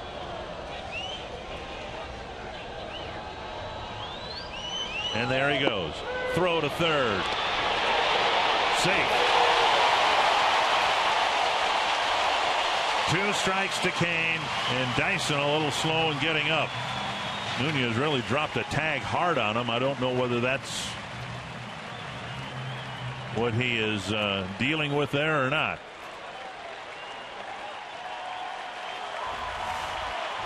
Well, he just is so fast. They were holding him on. It wasn't a great jump, but he just blazing speed. So now, first and third, the count is 0-2 to the batter, Cain. Infield has to come in, outfield has to come in. Remember who it is that's at third base. I mean, they really got to come in here. All 3 outfielders have very good arms for the Twins. That's one of the great features about this, and we may see Paul Molitor bring in one of the outfielders to play the infield here. Yeah, I think he's going to come out and talk about how they're going to play him. They're going to. I think he's going to go with a 5-man infield. You'll almost go with a 6-man infield, because if it's hitting the air at all to the outfield as fast as Dyson is, he's going to score. Rosario coming in, and he's going to ask, I think, for a different glove. No? He's got a different glove he wants to use in the infield.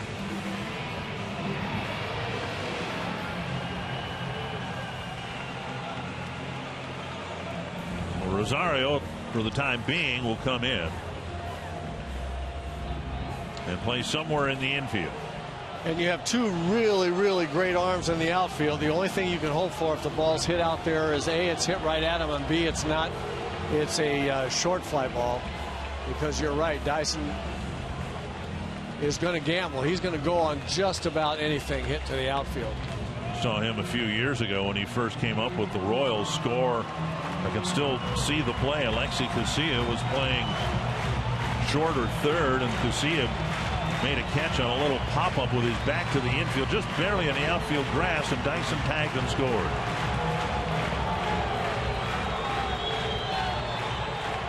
Rosario will get the area up the middle near second base, remembering that the count to the hitter is 0-2. Cain, 84 strikeouts, 477 at bats. The outfielders playing at the shallowest they can possibly play. 0-2. Old foul. Cain is 1 for 2 today. He was hit by a pitch in the 6th. Scored the tying run with a fly ball in the 8th. In this situation, the outfielders will play at the outermost edge of where they think they can throw Dyson out, and I'm not even sure that's close enough in where they are.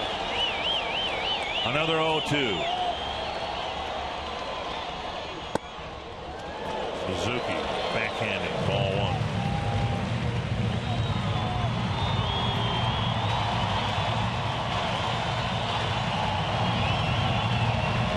Boyer has not done well in these situations. Half his inherited runners have scored this year.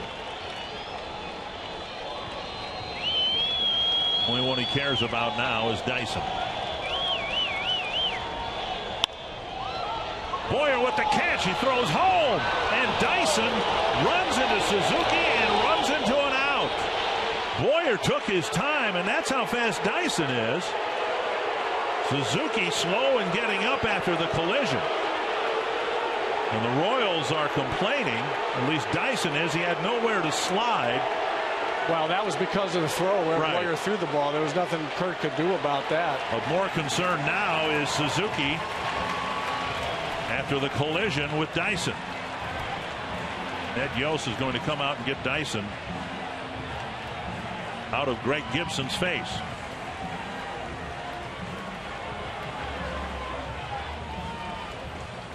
Of course, Yost, a former catcher.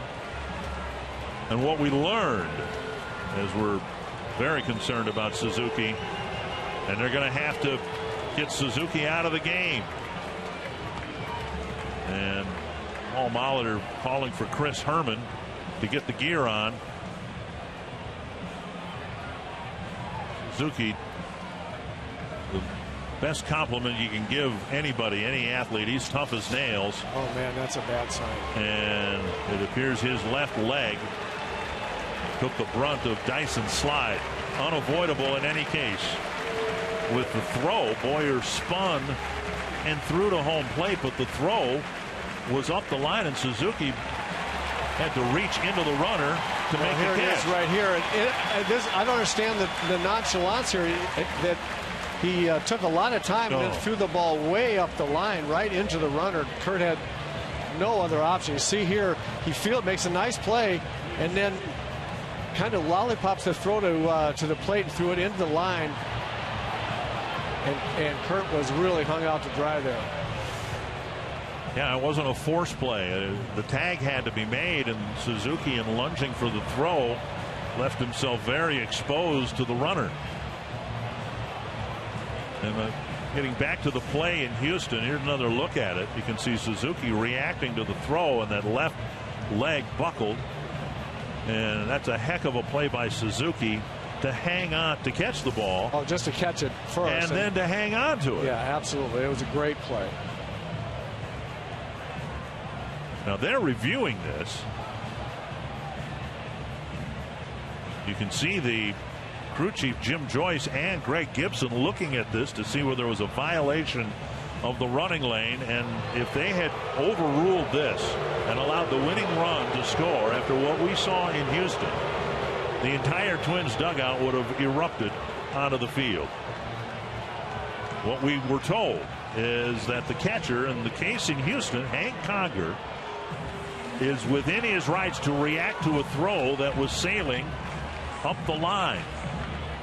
And in this case, the throw didn't even have time to sail. Boyer threw a 50-foot throw up the line. Chris Herman getting loose behind the plate.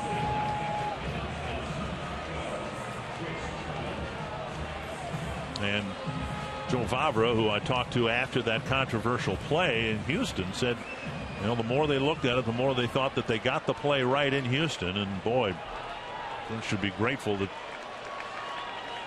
the umpires took a look at it and didn't overrule it on that play. There's just no possible way they could overrule that. Now Hosmer. And again, Boyer has been much better against lefties than righties. Infante, the runner, at second.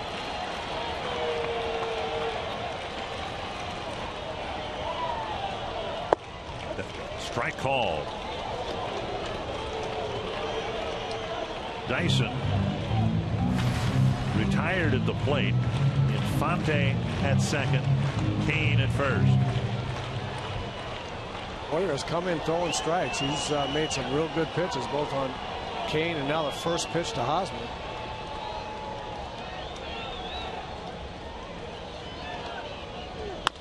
Chop to the right side. Plouffe to the bag.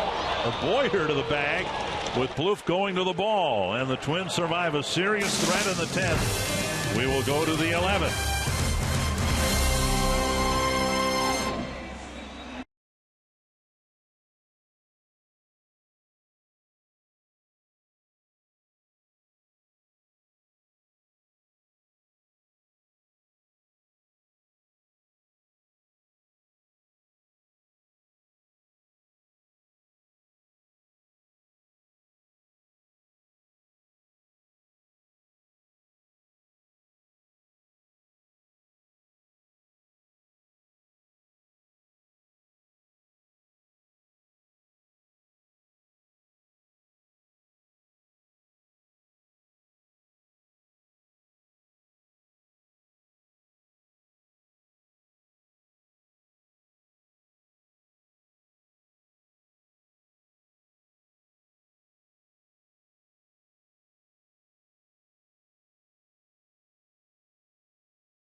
Beef jerky all season long. Jack Link's beef jerky. Feed your wild side. Do we go to the 11th inning? And just an example of how destructive Jarrod Dyson's speed is. Boyer made the catch. He made a fine fielding play. If that ball hits the ground one more time, he's going to score. Dyson staying in the game, taking over in left field. Infante in the game. He's at second base. Twins will send Brian Dozier to the mound against Luke Hochevar. You know, the way this game has played out with the examples of speed now that we've seen, both Gore and Dyson. I was talking with Twins third base coach Gene Glenn today about why the Royals are so good, and said something very apropos. Pitch hammered foul off the bat of Dozier. He said, you know, everybody talks about their bullpen as we look at Luke Hochevar and his numbers this year. The Royals aren't just a 7th, 8th, and 9th inning bullpen. They've got guys up and down that bullpen and have done a good job for them. But just to finish what Gene Glenn said, everybody talks about all the different elements of why the Royals are good. He said, there's something nobody really talks about, and that's the speed they have coming off the bench. He said, I just think that's disruptive and another element of game changer for them that no one else has. Popped up right side. Hosmer chasing it and making the catch one away. Here's the play again with Boyer making a nice fielding play, because it sure looked to me that if that ball hit the ground another time, even though the Twins had the infield in, Dyson would have scored. Well, I'm not sure about that. I know that it was a good play by Boyer to catch that ball. Then it looked like he was a little bit nonchalant, as if he wasn't sure Dyson was going to be going. And I guarantee you Dyson was going on anything. And then threw the ball up in the line, as we saw. And Suzuki was hung out to dry. Jumping right into the slide in order just to catch the ball. Outside, ball one.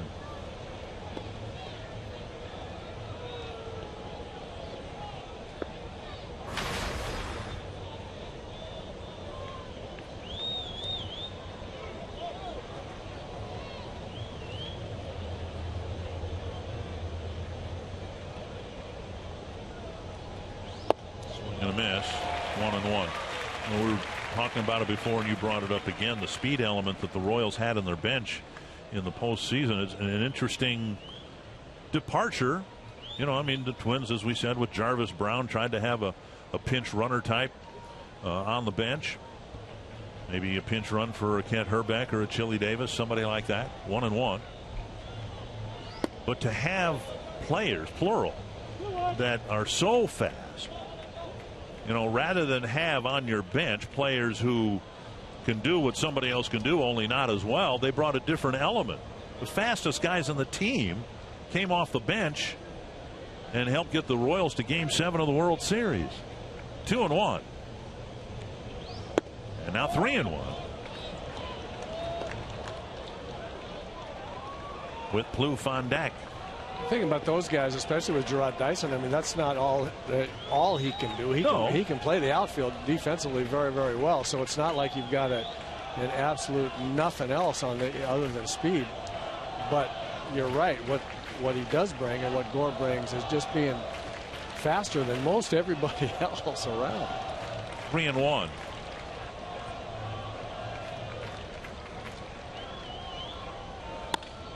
To the right side, covered by Infante, 2 down.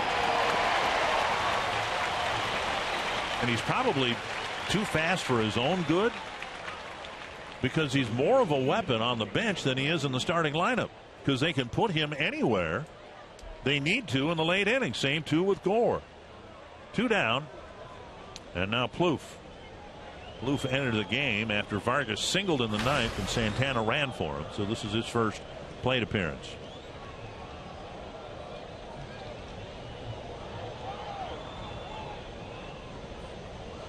Ball 1.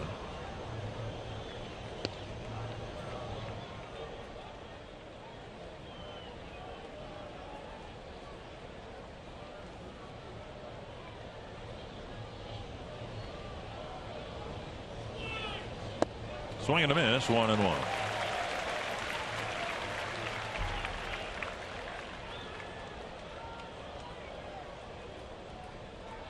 Good slider there by Hochevar. Trevor cheating on the fastball a little bit, trying to get the Twins a quick run out in front of the slider. High pop up down the left field line. And Dyson has no play. 1-2 now to Trevor Plouffe.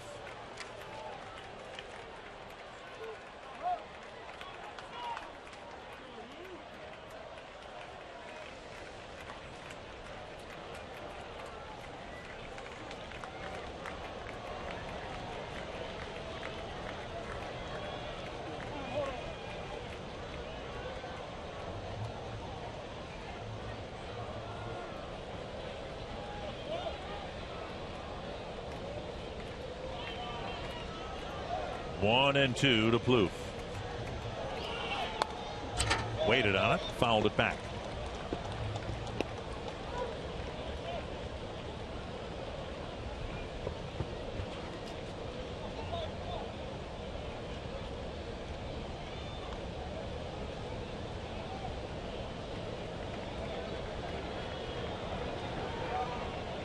Another 1-2 from Hochevar.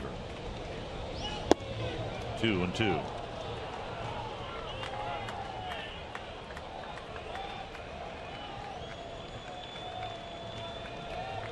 Rosario hoping for a chance here in the 11th.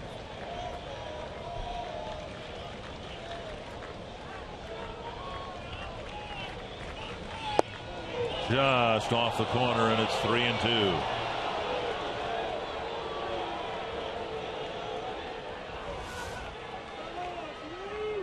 That was off the corner. It was a good take.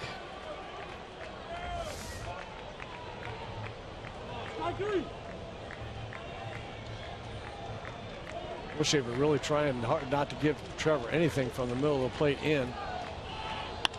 To left center field. Plouffe has a hit. And it will be a single.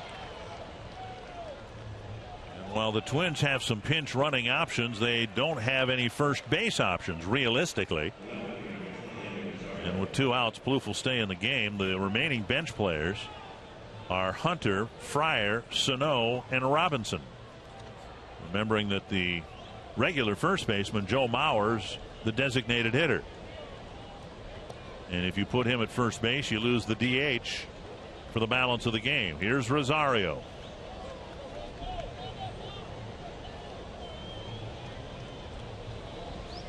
Popped up behind second base. And Escobar calls for it. And that ends the inning. We go to the bottom of the 11th. Still tied at 2.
To the 10th, and now he'll be asked very likely to get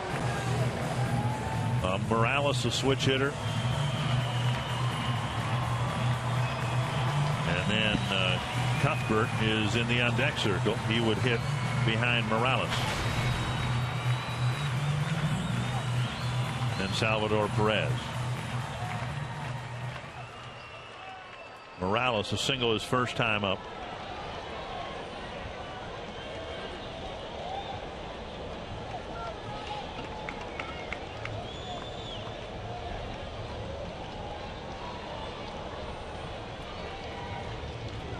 Inside, ball 1. Talking about the depth of the Kansas City bullpen, and once they got through their big 3, they had Madsen and then Hoshaver, veterans, pitching, and Boyer, a veteran. Side 2-0. But behind Boyer, it gets pretty thin in terms of experience. You've got from the left side O'Rourke and Darnell, 2 lefties who spent most of the year at Rochester. From the right side, you've got Jepson, the closer. You're not going to use him. Then you have Hockner and Tonkin, who again spent most of the year at AAA. Swinging a foul, 2-1. Twins have survived the going through the Kansas City bullpen, and the Royals using their top 2 bench players. Franklin Morales getting loose in the Kansas City pen. The speed guys, Gore and Dyson. And now 3-1.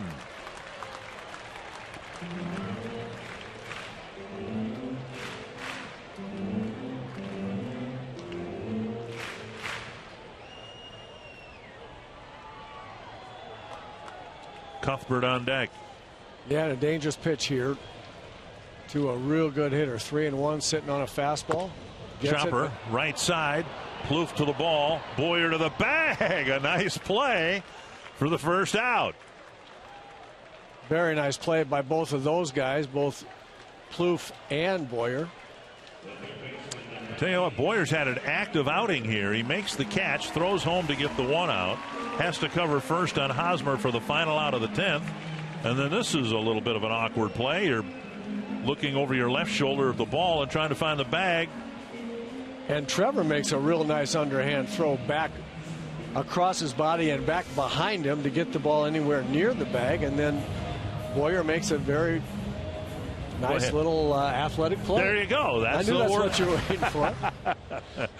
Here's Chesler Cuthbert. 37 at bats. He's already put at least one in every column. 2 doubles, a triple, and a home run. Down low, ball 1. The other thing about that play to Morales, that 3-1 fastball that I said was going to be a dangerous pitch to a dangerous fastball hitter, was a really good sinking fastball that got Morales to hit over the top of it. So Boyer made a really good pitch, and then Plouffe and Boyer made nice defensive plays. Popped up back into the seats.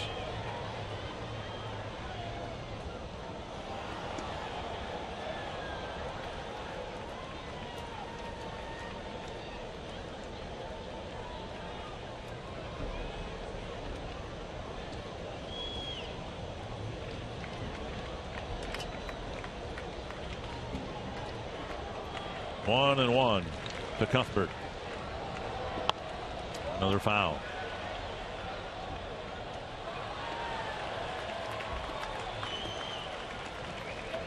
He made 4 straight starts last week. Cuthbert, 3rd stint with the Royals.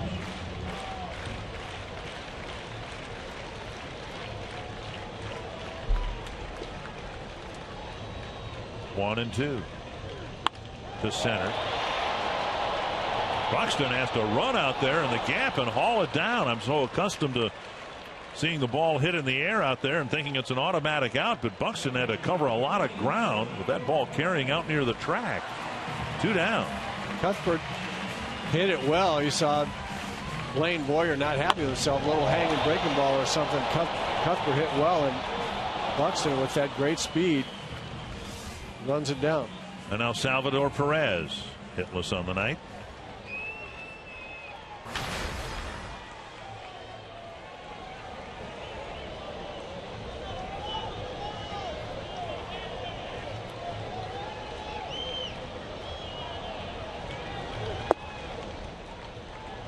Down low a ball. Boyer's been awfully good since coming back from the disabled list.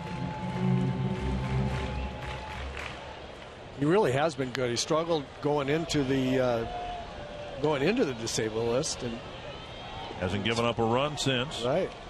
There's 3 hits, walked a couple. Fastball's moving. The breaking ball's been sharper. Herman takes a piece of that foul tip. 1 and 1. So that fastball, good example of it moving down and into Perez. He swung over the top of it.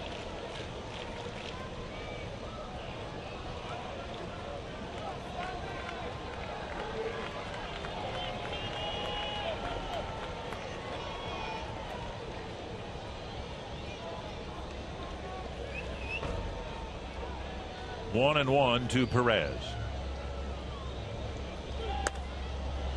Chip shot, Plouffe across the line with the catch. And Boyer facing 5 men, getting 5 outs. And we head to the 12th.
Eduardo Nunez will lead things off against Franklin Morales. The Royals have 10 right-handed relievers. This is September. They have 10 right-handed relievers, only 2 lefties. And Morales, the veteran member of the duo, comes in here in the 12th inning. And Morales has pitched very, very well for the Royals this year. 57 innings, only 12 walks. He struck out 37 batters, a 2.05 ERA and a 2.01 batting average against him. He's pitched very, very well. Word from the Twins media relations department: Kurt Suzuki has a bruised left knee. The second part of this is assumed all along. He's day to day, but a bruised left knee, which I'm sure will be looked at tomorrow and Friday in the hopes that there's no structural damage or anything like that. So it sounds better than it looked if it's just a bruise. Nunez will bat. Boy, as tough as Kurt Suzuki is, I was really concerned when he needed to be he needed help to get off the field. I just that was scary. That looked like ligament damage or something like that. And I'm glad to hear about the bruised knee. Nunez pops the first pitch up. Hosmer retreats and has to leap back at the end. He called Infante off and then had to make the catch right where Infante was standing. One down. And now Escobar. And then Herman. Escobar hitless tonight. He hasn't had many hitless games over the last 3-4 weeks.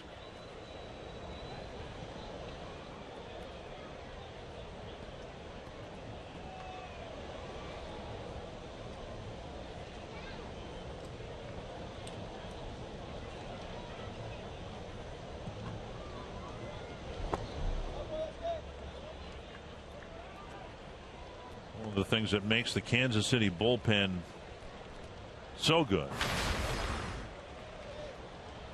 By and large, their right-handed relievers can get left-handed batters out, and their left-handed relievers, in the case of Morales, can get right-handed batters out.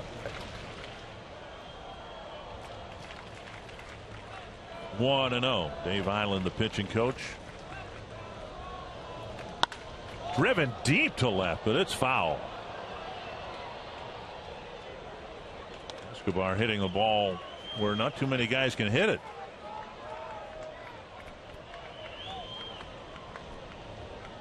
One and one.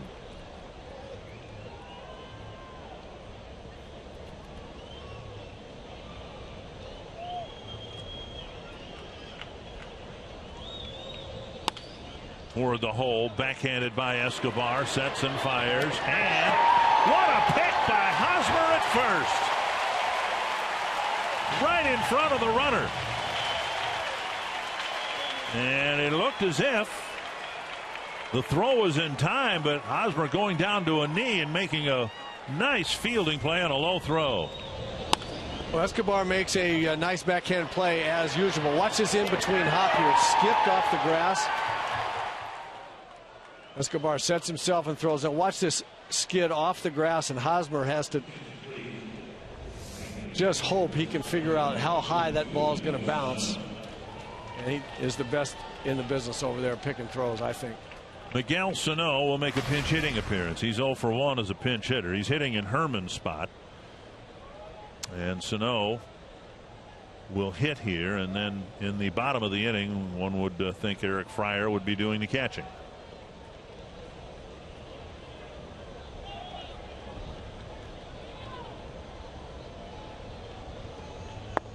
Down and in, ball one. Twins have Shane Robinson that they could run for Sano in the event he gets on base. Pass swing and a called strike. 1-1. Sano on this road trip has been very strikeout prone. Been working very hard, extra BP, and hitting the ball to the opposite field. Doing that because he's been jumping at it, jumping out, wanting to pull everything. Waits and foul tips a 75-mile-per-hour pitch. 1-2. Made a mistake earlier. I said the Blue Jays were idle. They lost to Boston tonight 10-4 at Fenway Park. Tied at 2 here. 1-2 to Sano. Where's near Perez's target. 2-2. If Sano reaches, Buxton would hit.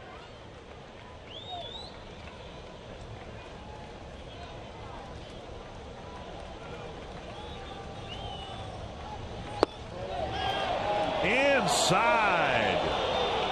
And Perez and Morales both thought it was strike 3. Ooh. Good looking pitch there. Yeah, Full count now to Sano. Umpires miss him once in a while.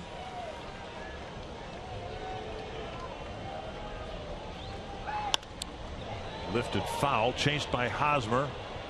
This one's out of play. Well, the Twins got a break on that ball 3 call, and we'll see if Sano can at least reach base and get Buxton to the plate. With very likely, I would guess, Robinson pinch running.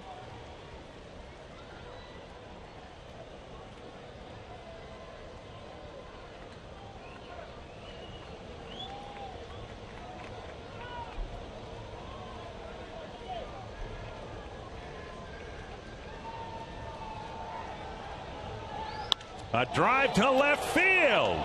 Back and gone. Sano with a pinch hit home run.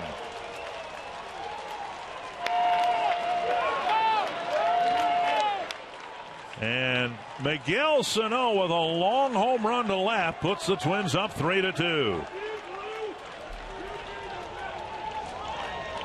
Well, that's a great way to break out of a mini slump that he's been in.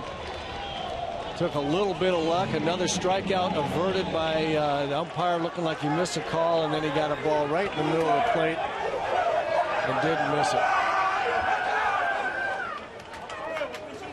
428 feet from home plate, and now Buxton. Kevin Jepson warming up in the Twins bullpen. He'll have a lead to protect. Down low, ball 1. Buxton, a couple of ground balls and 2 strikeouts.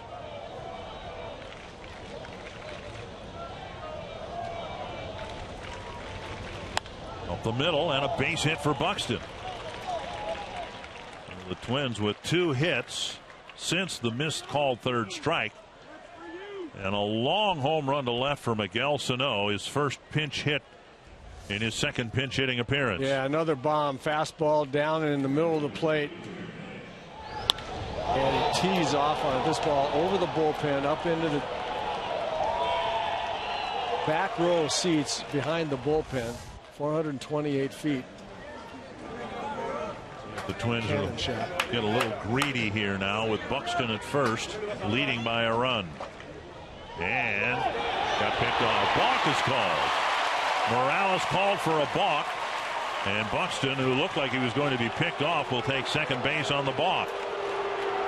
And I believe the home plate umpire Gibson, who's already probably not the most popular guy in the Kansas City dugout, is the umpire who called it. And you can see he's admonishing the Kansas City bench not to argue, because you can no more argue a balk than you can balls or strikes. Yeah, watch his front foot here. I think what he saw, his knee went behind the behind his back leg. If we could get a shot, and I don't know that we can get a shot from the first base, from behind first base. But it looked like his foot came back behind the rubber. If the left-hander's right foot comes back behind his left foot, look at it right here. That if it went behind his back leg, behind the rubber, and you can't. As soon as you do that, you have to go to the plate. Well, Buxton does end up at second base, but on a balk. Ball 1.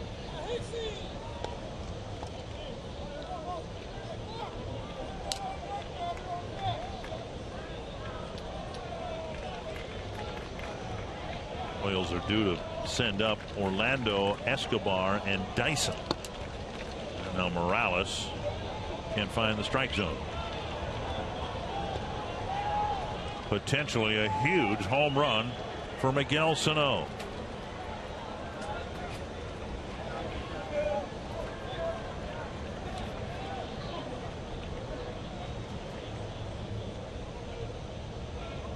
Two and 0.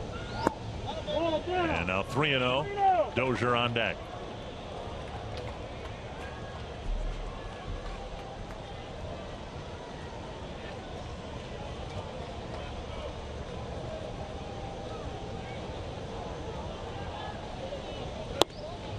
And up high, Hicks will fill first base. Took 2 home runs tonight, both of them from the number 8 spot in the batting order. First it was Suzuki. I can say it now, way back in the 6th inning, right? We're in the 12th, so that was a good little while ago, right? Way back there. Yeah. And then Sano now here in the 12th. Dave Island to the mound. And Dozier with a chance to give the Twins some breathing room.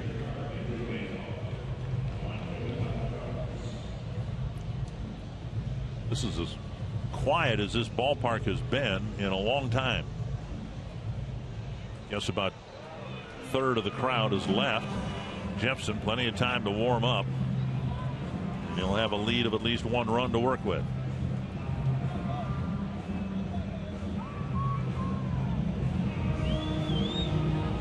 Sometimes, and now Gibson with some words for Morales.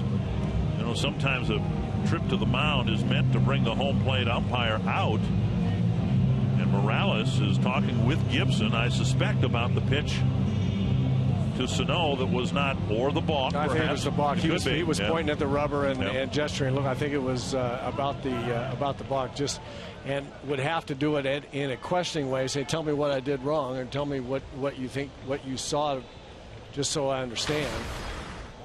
Sometimes when you do that, then you can express your displeasure with the conclusion there. Speed on the bases for Dozier, and a pitch in the dirt, ball 1.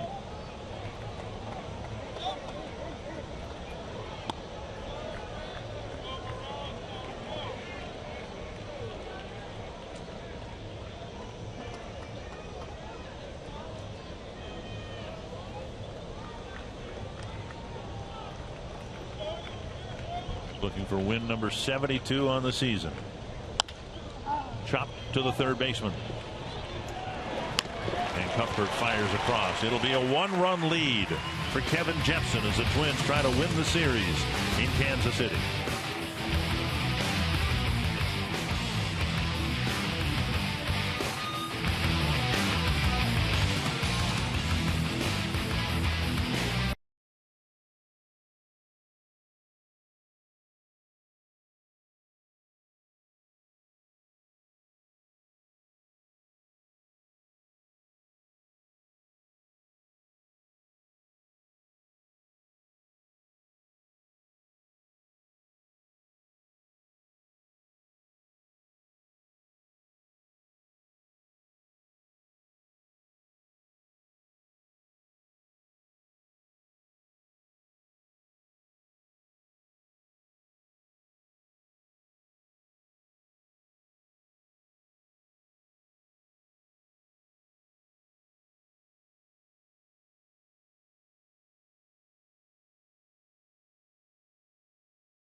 In a position to make a run and get back to postseason play might have an awful lot to do with what Kevin Jepson's done since he was acquired. Where would the Twins be without Kevin Jepsen.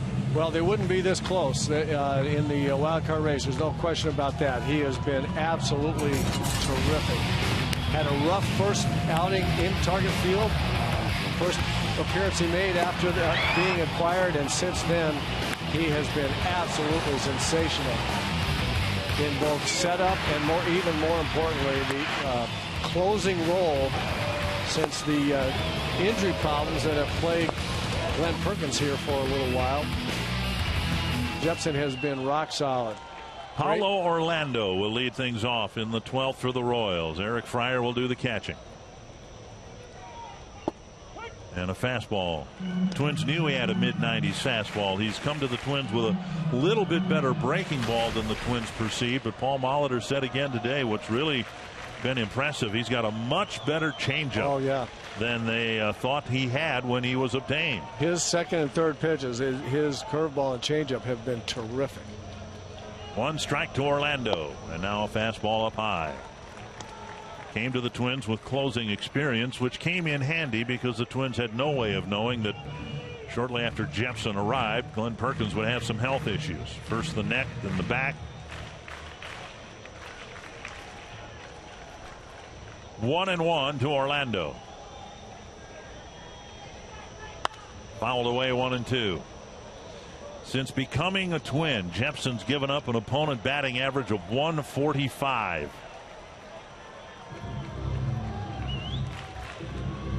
Well, he's got get you out stuff. There's no question about that. His only issue is in his career really has been occasional wildness where he gets behind or he'll walk a guy or two in an inning.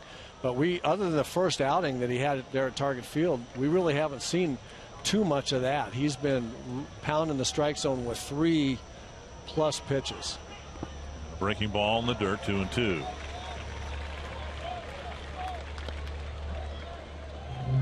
Orlando's first plate appearance. He came into the game after Rios grounded out to end the 9th inning.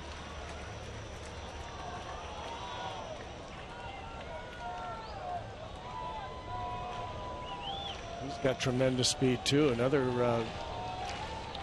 Royals reserve outfielder that can just flat fly. 2-2 to Orlando. Fouled 97 miles per hour with Jepsen dialing it up a notch here as he works through his first at bat.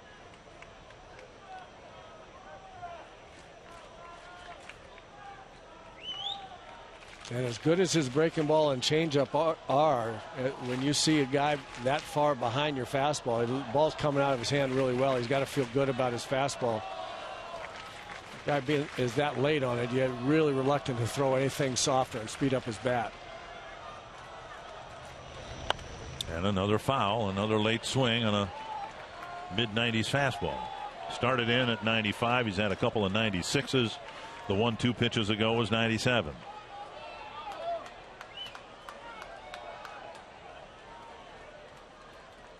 Orlando hanging tough, a couple of 2-strike fouls.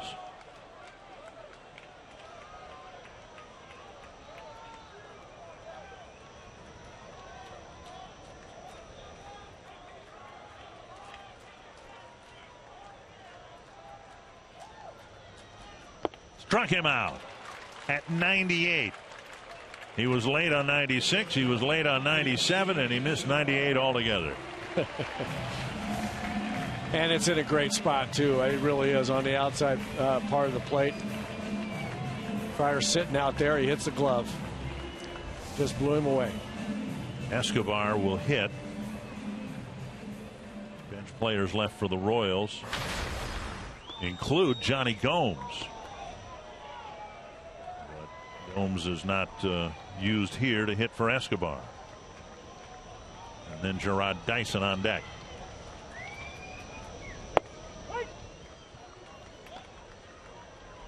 What, one breaking ball in the dirt? I think that's been it, right? Everything else has been fastballs. That's been it so far. Like I said, he loves the way the ball's coming out of his hand on that fastball.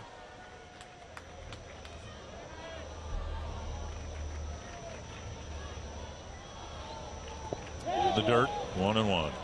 Oh, he went. I beg your pardon. A check swing strike, 0-2.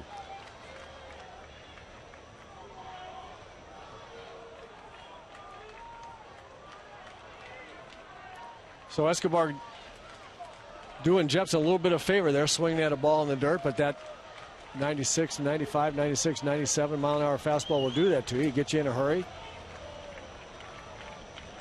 Swing at the first thing you see. And up and away.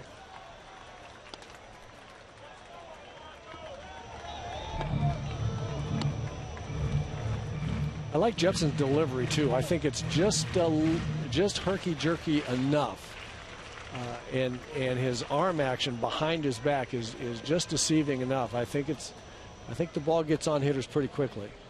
1-2. 2-2. Because of the substitutions employed by Ned Yost, it's Escobar, the number 9 batter, and then Dyson for Zobrist, Infante for Gordon. And the last starter, the next starter that Jepsen would face would be Lorenzo Cain.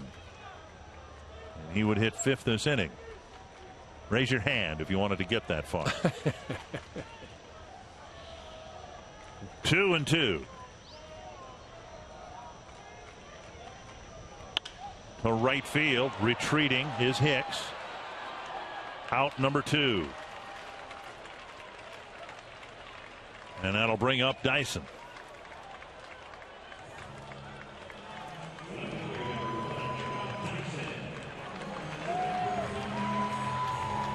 Dyson with 178 at bats.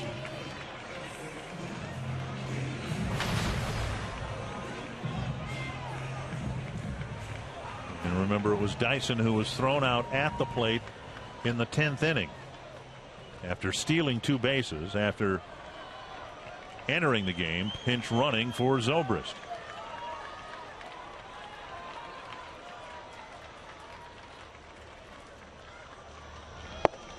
Strike 1. And there's absolutely no such thing as a walk to this guy right now. He is going to be made to swing the bat.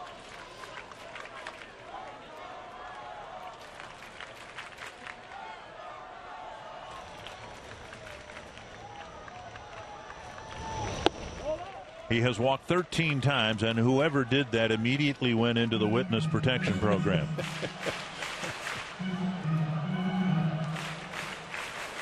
One and one. Or just waved him to second base.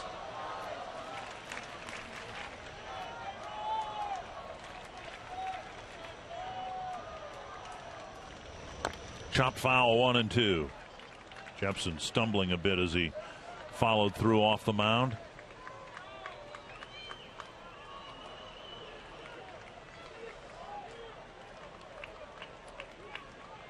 Took a 2-0 lead. Royals made it 2-1, tied it in the 8th. Had a threat in the 9th, threat in the 10th. Didn't score. 1-2 to Dyson. Checked his swing. 2-2. Curve must have some late bite to it. It got a strike from Escobar on a check swing, and he almost got strike 3 from Dyson. It's got very, very tight rotation, and you're right, it does have late bite down. He doesn't quite have the feel for where he has to throw it to get it in the low strike zone, but 2-2. It's effective one nonetheless. High fly to deep right center field. Hicks is back at the wall and makes the catch. And by the narrowest of margins, the Twins have just won their largest game of the year. Wow. Dyson hit the ball about as far as he can. And Hicks hauled it in right in front of the fence, and the Twins win it 3-2. A high fastball that Dyson really hit well, but just not quite well enough. Just got under it enough. Jepsen, man, oh man. What an impressive win for the Twins. And Anthony LaPanta, Miguel Sano delivering the first pinch hit home run for the Twins this year. And man, did it ever come in a good spot.